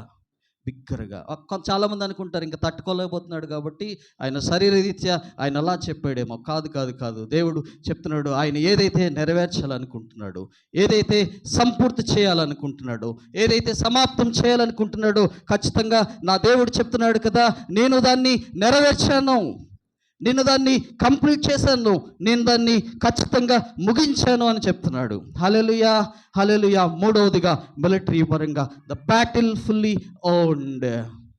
యుద్ధాన్ని నేను జయించాను, యుద్ధాన్ని నేను ముగించాను, నా జీవిత పోరాటాన్ని నేను ముగించాను అని చెప్తున్నాడు. హల్లెలూయా. ఈరోజు దేవుని సన్నిధికి వచ్చిన మనం అందుకే 2వ తిమోతి రాసిన పత్రిక 4వ అధ్యాయము 7వ వచనంలో పౌలు అంటాడు కదా, ఏమంటాడు? I have fought the good fight. నేను మంచి పోరాటము పోరాడి తిని, నేను మంచి యుద్ధాన్ని చేశాను ఈ లోకంలో అపవాది మీద. అందుకే చెప్తున్నాడు కదా, ఇహలోక సంబంధంతో మీరు పోరాడట్లేదు కానీ ఎక్కడ పోరాడుతున్నాం? మనం ఎక్కడ పోరాడుతున్నాం? ఆకాశ మండలంలోని దురాత్మల సమూహంతో. పౌలు చెప్తున్నాడు కదా, I have fought the good fight. నేను మంచి పోరాటము పోరాడి తిని. ఇంకో మాట అంటున్నాడు కదా, I have finished the race, I have finished the race. నా పరుగును కడముట్టించి తిని, నా పరుగును కడముట్టి. యేసుక్రీస్తు ప్రభుల వారు ఎందుకైతే వచ్చారో ఆయన యొక్క పరుగును కడముట్టించారు, ఆయన యొక్క లేఖనాలను నెరవేర్చారు. ఆయన యొక్క జీవిత ఉద్దేశము పాపులను రక్షించాలి కాబట్టి ఆయన రక్షించినట్లుగా మనం చూస్తున్నాము. దేవుని వాక్యాన్ని ఇచ్చినట్లుగా చూస్తున్నాము, లేఖనాలను నెరవేర్చినట్లుగా చూస్తున్నాము. ఈరోజు దేవుని సందుకు వచ్చిన నీవు యేసుక్రీస్తు ప్రభుల వారిలాగా చెప్పగలవా? ఆయన అనేకమైన బాధలు భరిస్తూ ఉదయం నుంచి లేదా అంతకు ముందు రాత్రి నుంచి ఆయన భరిస్తూ కూడా సిలువలో చెప్తున్నాడు కదా, I have finished the race. నేను కంప్లీట్ చేశాను, నేను అకాంప్లిష్ చేశాను, నేను ముగించానని దేవుని వాక్యంలో మనం చూస్తున్నాం. పౌలు కూడా అదే చెప్తున్నాడు, నేను నా పరుగును తుదముట్టించాను, నేను సమాప్తం చేశాను నా జీవితాన్ని. ప్రియ తండ్రి, ప్రియ తల్లి, ఈరోజు దేవుని సందుకు వచ్చిన నీవు ఆ విధంగా చెప్పగలవా? ఒక తండ్రిగా నేను నా యొక్క జీవితాన్ని, నా యొక్క పరిస్థితులను నేను ఏదైతే ఒక తండ్రిగా చేయాలనుకున్నానో అవన్నీ నేను నెరవేర్చాను అని నువ్వు చెప్పగలవా? ఒక తల్లిగా నేను ఈ పనులను నేను చేస్తున్నాను, చేయగలుగుతున్నాను అని దేవుని సన్నిధిలో నువ్వు చెప్పగలవా? నీ జీవితము దేవుడు ఏ ఉద్దేశంతో అయితే నేను ఈ లోకంలోనికి పంపించాడో ఆ పరిస్థితిని, ఆ పనిని నువ్వు నెరవేర్చగలుగుతున్నావా? దేవుని సన్నిధికి వచ్చి సేవకునిగా లేకపోతే విశ్వాసులుగా దేవుడు నిన్ను ఏ స్థితిలో అయితే పెట్టాడో ఆ పరిస్థితిని నెరవేర్చగలుగుతున్నావా? లేదా ఇంకా దేవునికి దూరంగా, దేవునికి ఇష్టలేని కార్యాల వైపు నువ్వు జీవిస్తూ దేవుని నామానికి అవమానాన్ని తీసుకొచ్చే పరిస్థితుల్లో నువ్వు ఉంటున్నావేమో. ఈరోజు దేవుని సన్నిధికి వచ్చిన నీవు తండ్రివైన నీతో, తల్లివైన నీతో, ప్రియ బిడ్డలతో, మనందరితో దేవుడు మాట్లాడుతున్నాడు కదా, ప్రభా నేను కూడా నా పరుగును తుదముట్టించగలను నాయనా. మంచి పోరాటము పోరాడుతున్నాను తండ్రి, మంచి పోరాటము పోరాడాను నాయన అని మనం చెప్పగలమా? నిజంగా అయితే మనం చెప్పలేం. ఆ ధైర్యం మనకు లేదు, ఆ ధైర్యం మనకు లేదు. దేవుని అడుగుదాం, ప్రభా ఆ ధైర్యాన్ని నాకు దయచేయండి, నా పరుగును తుదముట్టించాలి. అందుకే దేవుని వాక్యంలో ఉంటుంది కదా, కార్యారంభము కంటే కార్య అంతము మేలు. చాలామంది కార్యాలను లేకపోతే వాళ్ళు అనుకున్నది స్టార్ట్ చేస్తారు కానీ మధ్యలోనే ముగించినట్లుగా చూస్తున్నాం.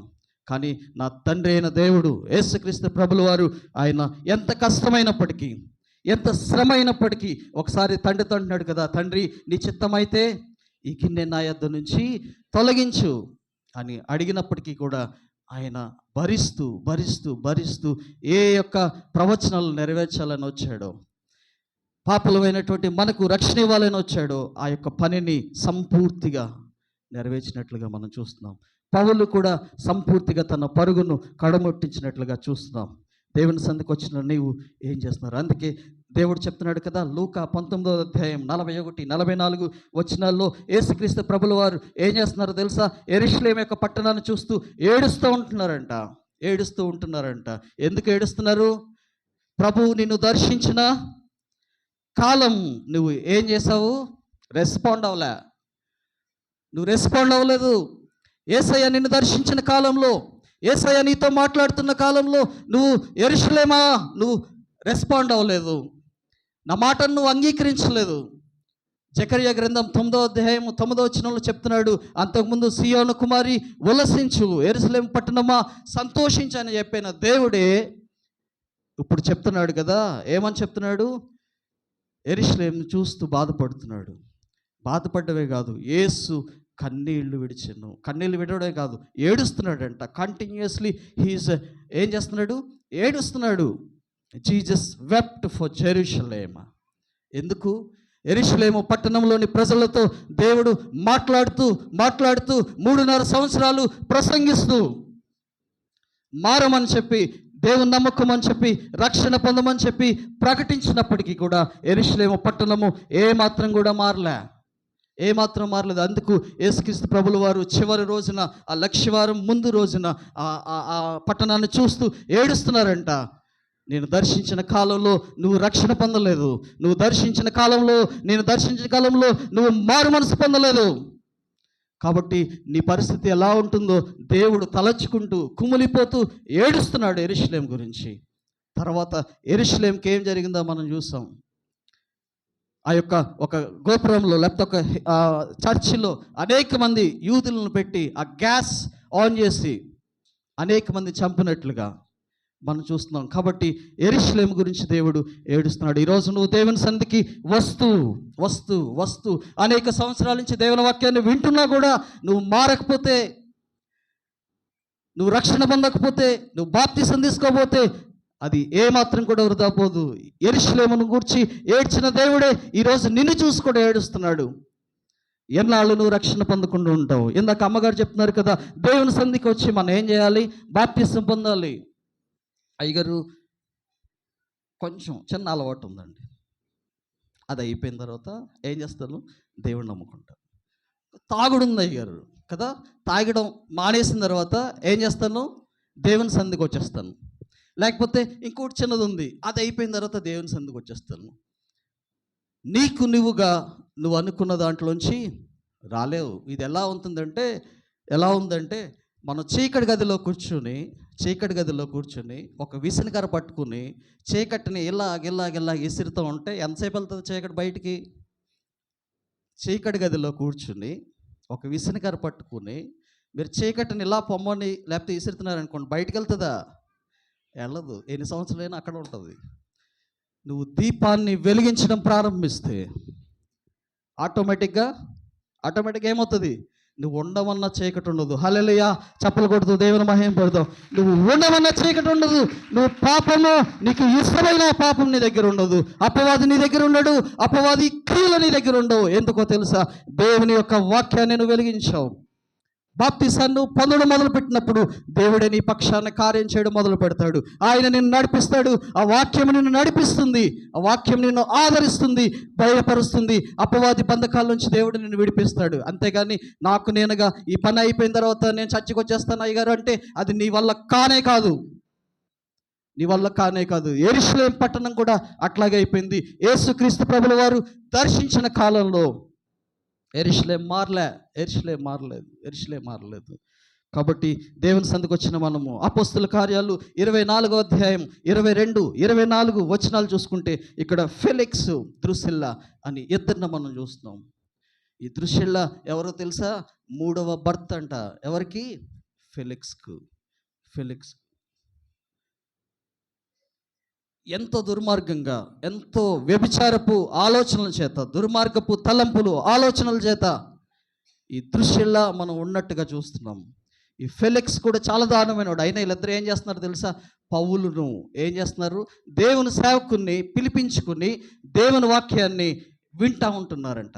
దేవుని వాక్యాన్ని వింటూ ఉంటున్నారు. అందుకే చూడండి ఒక్క మాట నేను ముగిస్తున్నాను. 24వ అధ్యాయము 22, 24, 24వ అధ్యాయము 22, 24 అపోస్తుల కార్యాలు 24వ అధ్యాయము 22 నుంచి మనం చూసినట్లయితే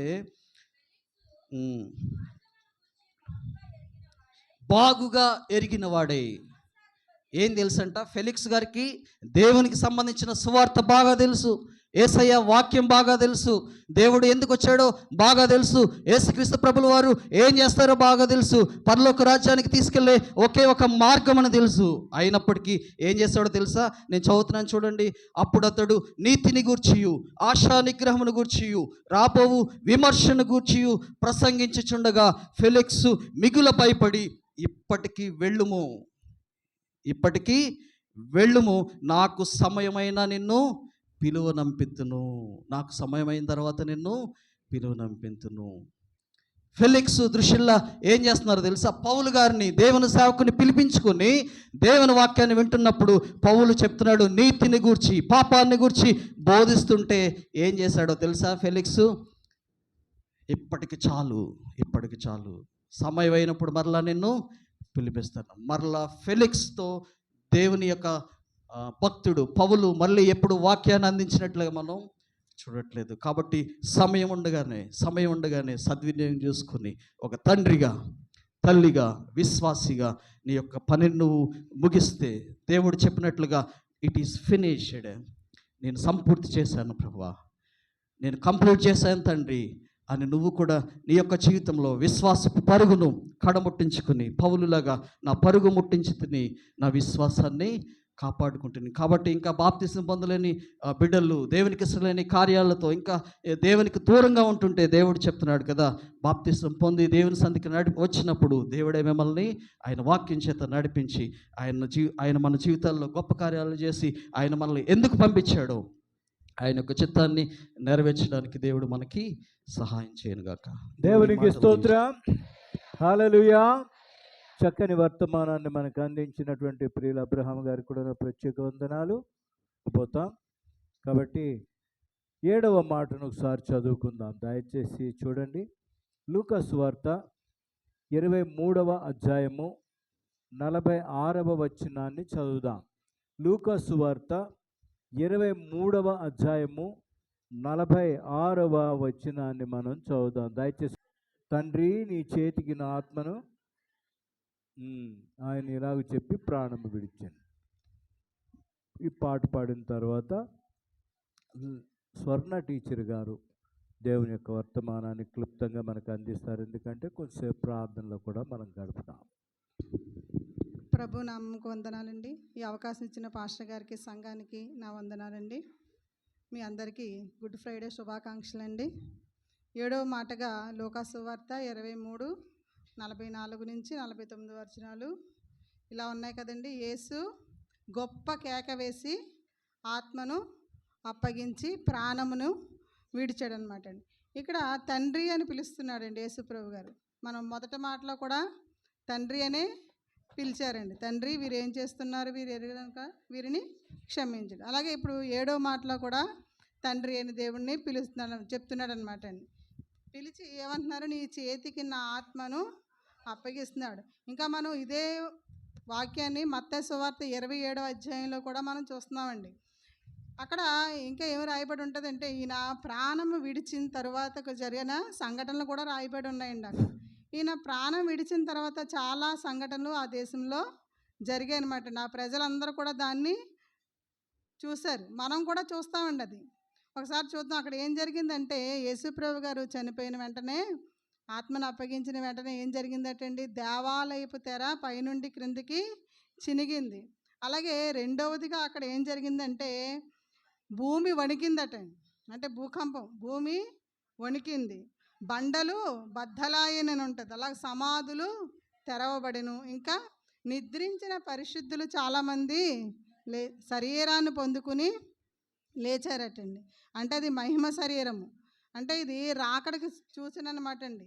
యేసు ప్రభు గారు మనం వచ్చేటప్పుడు మనం కూడా రెండో రాకడలో వస్తారని విశ్వాసం ఉంది కదండి మనకి. మనం రెండో రాకడలో ఎత్తబడే వారంగా ఉండాలని కోరుకుంటున్నాను అండి. ఇది యేసు ప్రభు గారు చనిపోయిన తర్వాత ఆయన తనతో పాటు ఎవరిని తీసుకెళ్తారనే సాదృశ్యంగా ఇవి అక్కడ ప్రజలందరూ చూశారనమాట. మనం రెండవ రాకళ్ళు ఇవన్నీ కూడా మనం చూడగలుగుతామండి. అలాగే ఇక్కడ తండ్రి అయిన దేవునికి తన చేతికి ఆత్మను అప్పగిస్తున్నాడు. ఇది కీర్తనలు 31:5లో ఈ ప్రవచనం ఉంటుందన్నమాట అండి. దావీదు భక్తుడు ముందుగానే 2000 సంవత్సరాల క్రితమే అది ప్రవచనంగా చెప్పి ఉన్నాడు. దేవా, నీ చేతికి నా ప్రాణమును నా ఆత్మను అప్పగిస్తున్నాను. అదే అసలు దేవుని ఆత్మ మనిషి ఆత్మ ఒకటేనంటారా? పరిశుద్ధాత్మ వేరు, ఆత్మ వేరు. మనకి ఆదికాండంలో చూసినట్లయితే ఆదామును తయారు చేసినప్పుడు నేల మట్టి నుంచి నిర్మించి యెహోవా దేవుడు ఆయన నాసికారంధ్రంలో జీవాత్మను ఊదాడనమాట అండి. జీవవాయువును ఊదగా మనిషి ఏమయ్యాడండి? అప్పుడు జీవాత్మ అయ్యాడు. జీవం అనగా ప్రాణం, ఆత్మ యెహోవా పెట్టిన మన దీపం అనమాట అండి. మన శరీరం అనేది దేవుని యొక్క దేవాలయం అయితే ఆత్మ అనేది దేవుడు పెట్టిన దీపం. మనం శరీరం ఎంత పవిత్రంగా ఉంచుకుంటున్నామో ఆత్మను కూడా అదే విధంగా పవిత్రంగా ఉంచుకుని మనం ఎవరికి అర్పించాలండి? ఆత్మ దేవునికే. అందుకనే ఆత్మ కోసం చాలా చోట్ల బైబిల్లో ఉంటుందండి. చూడండి, సామెతలు 20:27లో తీయొద్దండి, నేను చెప్పేస్తాను. 20లో నరుని ఆత్మ యెహోవా పెట్టిన దీపం. అలాగే యోహాను సువార్తలో ఆత్మయే జీవింపచేయుచున్నది, శరీరము కేవలము నిష్ప్రయోజనం. మన శరీరము మట్టితో చేయబడింది కాబట్టి మన శరీరము మునుపటి వలె మట్టిలో కలిసిపోతుంది. కానీ ఆత్మ అనేది దేవుడు దయచేసింది కాబట్టి ఆ ఆత్మ మనం ఎవరికి అప్పచెప్పాలండి? దేవునికి అప్పచెప్పాలి. దేవుడు ఎలాగైతే మనకి చిన్నపిల్లలు చూడండి పుట్టగానే ఎంత స్వచ్ఛంగా ఉంటారో అలాంటి ఆత్మని మనం మరలా తిరిగి దేవునికి అప్పగించాలి. మనం అపవిత్రమైన ఆత్మలను మనం దేవునికి సమర్పించకూడదండి. యెహోవా దేవుడు అది మాదిరిగా మనకు చూపి వెళ్ళాడు. ఆయన మొత్తం సమస్తమును ఆయన యెహోవా దేవుడు ఎందుకు పంపాడో ఆ చిత్తాన్నే నెరవేర్చారు. కానీ ఆయన మనిషి కుమారుడుగా ఉండి ఆయన చిత్తం ఎప్పుడు అక్కడ నెరవేరినట్లుగా లేదండి. ఆయన ఎవరి చిత్తాన్ని నెరవేర్చారండి? యెహోవా దేవుని యొక్క చిత్తాన్నే నెరవేర్చారు. కాబట్టి మనం కూడా దేవాది దేవుని లోకంలో జీవించినప్పటికీ దేవుడు ఎందు నిమిత్తం అయితే మనం లోకానికి పంపాడు. ఎందుకు పంపాడండి అసలు మన లోకానికి? ఆయన మహిమపరచడానికి పంపించాడటండి. ఒకసారి ఎఫెసీలు 1:4లో ఉంటుంది, మనలో ఉన్న ఆత్మ ఎలా ఉంటుందటండి? దేవుని మహిమకు కీర్తి కలుగుటకై ఆయన సంపాదించుకున్న ప్రజలకు విమోచన కలుగు నిమిత్తము ఆయన ఆత్మ మనల్ని సంచకరువుగా ముద్రించుకున్నదటండి. కాబట్టి మన ఆత్మతో మనం ఎవరిని స్తుతించాలండి? యెహోవా దేవుని స్తుతించాలి. ఆయన అంత బాధలో ఉండి ఆయన కర్తవ్యాన్ని ఎంత బాగా నెరవేర్చారండి. అంత బాధలో అంత వేదనలో కూడా ఆయన తన ఆత్మను ఆయనకి అప్పచెప్పాడు. ఆయన చిత్తాన్ని నెరవేర్చినట్లుగా మనం చూస్తాం. ఇంకా లోకా సువార్తలో చూసినట్లయితే యేసుప్రభు గారు భూమి మీదకి ఎందుకు పంపించారండి? చూడండి, యేసుక్రీస్తు ప్రభు భూమి మీదకి మనుష్య కుమారుడుగా వచ్చినప్పుడు ఆయన చెప్పిన మాట యేసుప్రభు గారే చెప్పారండి. ప్రభువు నా ఆత్మ నా మీద ఉంది. దేవుని ఆత్మ ఎవరి మీద ఉందండి? ఆయన యేసుప్రభు గారి మీద ఉంది. ఎందుకు ఉందండి? ఆయన ఎందుకు పంపించారు? బీదలను సువార్త ప్రకటించుటకు, నశించిపోవు ఆత్మలను రక్షించడానికి అనమాట అండి. మనం ఆత్మలు నశించిపోతున్నాయని యెహోవాకి ఇష్టం లేదు. ఎందుకంటే ఆయన స్వతహాగా చేతులతో చేసి ఆయన ఆత్మను ఎప్పుడైతే మనలో పెట్టాడో ఆ ఆత్మ నశించిపోవుట ఆయనకి ఇష్టం లేదు. కాబట్టి మనుష్య కుమారుడిగా దేవుణ్ణి మన కోసం పంపి నశించిపోయే ఆత్మలను రక్షించడానికి పంపించున్నమాట అండి. అలాగే పేతురు పత్రికలో ఉంటుందండి, మీ ఆత్మల కాపరియు అధ్యక్షుడని యెహోవా వైపుకు మనము మళ్ళాలండి. మన ఆత్మలకి కాపరి ఎవరండి? మనందరము గొర్రెల వల్ల త్రోవ తప్పిపోయినప్పుడు యెహోవా దేవుడే మనకి కాపరి. కాబట్టి ఆ కాపరికి మనము చూడండి, గొర్రెలన్నీ ఉదయాన్నే తోలికి వెళ్ళిపోయినప్పుడు చివరికి ఎక్కడ వస్తాయండి? మళ్ళీ రాత్రి అయ్యేసరికి సొంత కాపరి దగ్గరికి వస్తాయి. అలాగే మన ఆత్మలు కూడా ఎవరి దగ్గరికి వెళ్ళాలండి? దేవుని దగ్గరికే వెళ్ళాలన్నమాట అండి. అదేవిధంగా యోహాను సువార్త 4:2లో యేసుక్రీస్తు శరీరధారి వచ్చి ఏ ఆత్మ ఒప్పుకున్నో అది దేవుని సంబంధమైనదండి. మనలో ఆత్మలు ఉన్నాయి, కానీ ఏ ఆత్మ అయితే దేవుడు ఇది నిజమైన కుమారుడు, ఈయన ద్వారానే మనం నిత్య జీవానికి వెళ్ళాలి దేవుని అని ఒప్పుకుంటామో ఆ ఆత్మయే దేవునికి సంబంధించిన ఆత్మ అటండి. మిగతా ఆత్మలన్నీ దేవునికి సంబంధించిన ఆత్మలు కావు. మనం నిజమైన దేవుడని ఒప్పుకొని మన పాపాలు ఒప్పుకొని దైవ కుమారుని విశ్వాసించే ఆత్మయే దేవుని సంబంధమైనది. అలాంటి ఆత్మనే మన దేవుడు కోరుకుంటున్నాడండి మన దగ్గర నుంచి. అదేవిధంగా ప్రసంగి చెప్తున్నాడండి, మన్నైదని వెనుకటి వలె మరలా భూమికి చేరును, ఆత్మ దాన్ని దయచేసిన దేవుని దగ్గరికి చేరుకోవాలి. అది ఎలా చేరుకోవాలండి? పరిశుద్ధంగా. దేవుడు మనకు అప్పచెప్పిన పనిని మనం ఇందాక చెప్పారు కానీ తుదముట్టించి మన పరుగుని తుదముట్టించి మనం పవిత్రులుగా పరిశుద్ధులుగా మాత్రమే దేవునికి మన ఆత్మను అప్పగించుకోవాలన్నమాట అండి. అలాగే మనకి ఇలాగా ఆత్మను అప్పగిస్తున్నానని బైబిల్లో పేతురు పత్రికలో ఉంటుందండి. స్టెఫెన్ గారు ఆయన్ని పట్టుకుని రాళ్ళతో కొట్టడానికని ప్రజలందరూ వచ్చినప్పుడు ఆయన మోకాళ్ళ మీద ఉండి ప్రార్థన చేస్తారండి. ఏమని? దేవా, ప్రభువా, నా ఆత్మను నీ సన్నిధి చేర్చుకొను.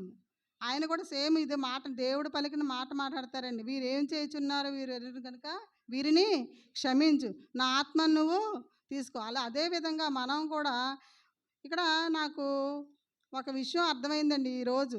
ఏంటంటే, దేవా, వీరేమి చేయుచున్నారో వీరు ఎరుగరు అంటే ఏంటంటే వాళ్ళ మనసులో దేవుని కుమారులని గ్రహించలేదన్నమాట. నిజంగా చూడండి, మనకి ఎవరన్నా అధికారి వచ్చారనుకోండి, ఆయన కలెక్టర్ అని తెలిసింది అనుకోండి, మనం ఆయన ఏమన్నా అంటామండి? ఏమన్నా తిడతామండి? ఏమి అనం. అదే ఆయన సామాన్యంగా ఏదో మామూలు మనిషిలాగా వచ్చాడు అనుకోండి, మనం ఆయన లెక్క చేయం. అలాగే ఇక్కడ యేసు ప్రభు గారిని దైవ కుమారుడు వస్తాడని తెలుసు, యెహోవా దేవుణ్ణి ఆరాధించేవారు యెరూషలేము ప్రజలందరూ. కానీ ఈవిడ దైవ కుమారుడని వాళ్ళకి తెలియదు కాబట్టి వాళ్ళు ఆయన్ని సిలువ వేశారు. తెలుసుంటే వేస్తారండి? తెలియదు. అందుకే తండ్రి, వీరేమి చేయుచున్నారో వీరు ఎరుగరు అంటే వాళ్ళ ఆత్మలో ఈయన దైవ కుమారుడని ఒప్పుకోలేదన్నమాట, తెలియలేదు వాళ్ళకి. కాబట్టి మనం చాలా అదృష్టవంతులు. మనం ఎందుకంటే పుట్టిన దగ్గర నుంచి మనకి యెహోవా దేవుడు నిజమైన రక్షకుడు యేసుక్రీస్తు మన పాపముల కోసం మరణించి తిరిగి లేచాడని మనం చిన్నప్పటి నుంచి తెలుసుకున్న వాళ్ళు ఏం చేయాలంటే ఆత్మలో ఒప్పుకున్నాం కాబట్టి మన ఆత్మలను పరిశుద్ధంగా ఉంచుకొని మళ్ళీ ఎవరు దయచేసినా ఆ యెహోవా దేవుడికి యేసు ప్రభు గారు ఎలా అయితే ఆయన ఆత్మను అప్పగించుకొని ప్రాణం విడిచారో మనం కూడా మన ఆత్మలు మనం ఎప్పుడు చనిపోతామో తెలియదు, ఆయన రాకడ ఎప్పుడో తెలియదు. కాబట్టి మనం ఎల్లవేళలా ఎప్పుడు దేవుడు పిలుపు ఎప్పుడో మనకు తెలియదు. కాబట్టి మన ఆత్మలను ఎలా ఉంచుకోవాలండి? పరిశుద్ధంగా ఉంచుకొని ఆయనకి అప్పచెప్పేవారుగా మనం అందరం ఉండాలండి. ఈ చిన్న మాటలను దేవుడు దీవించునుగాక.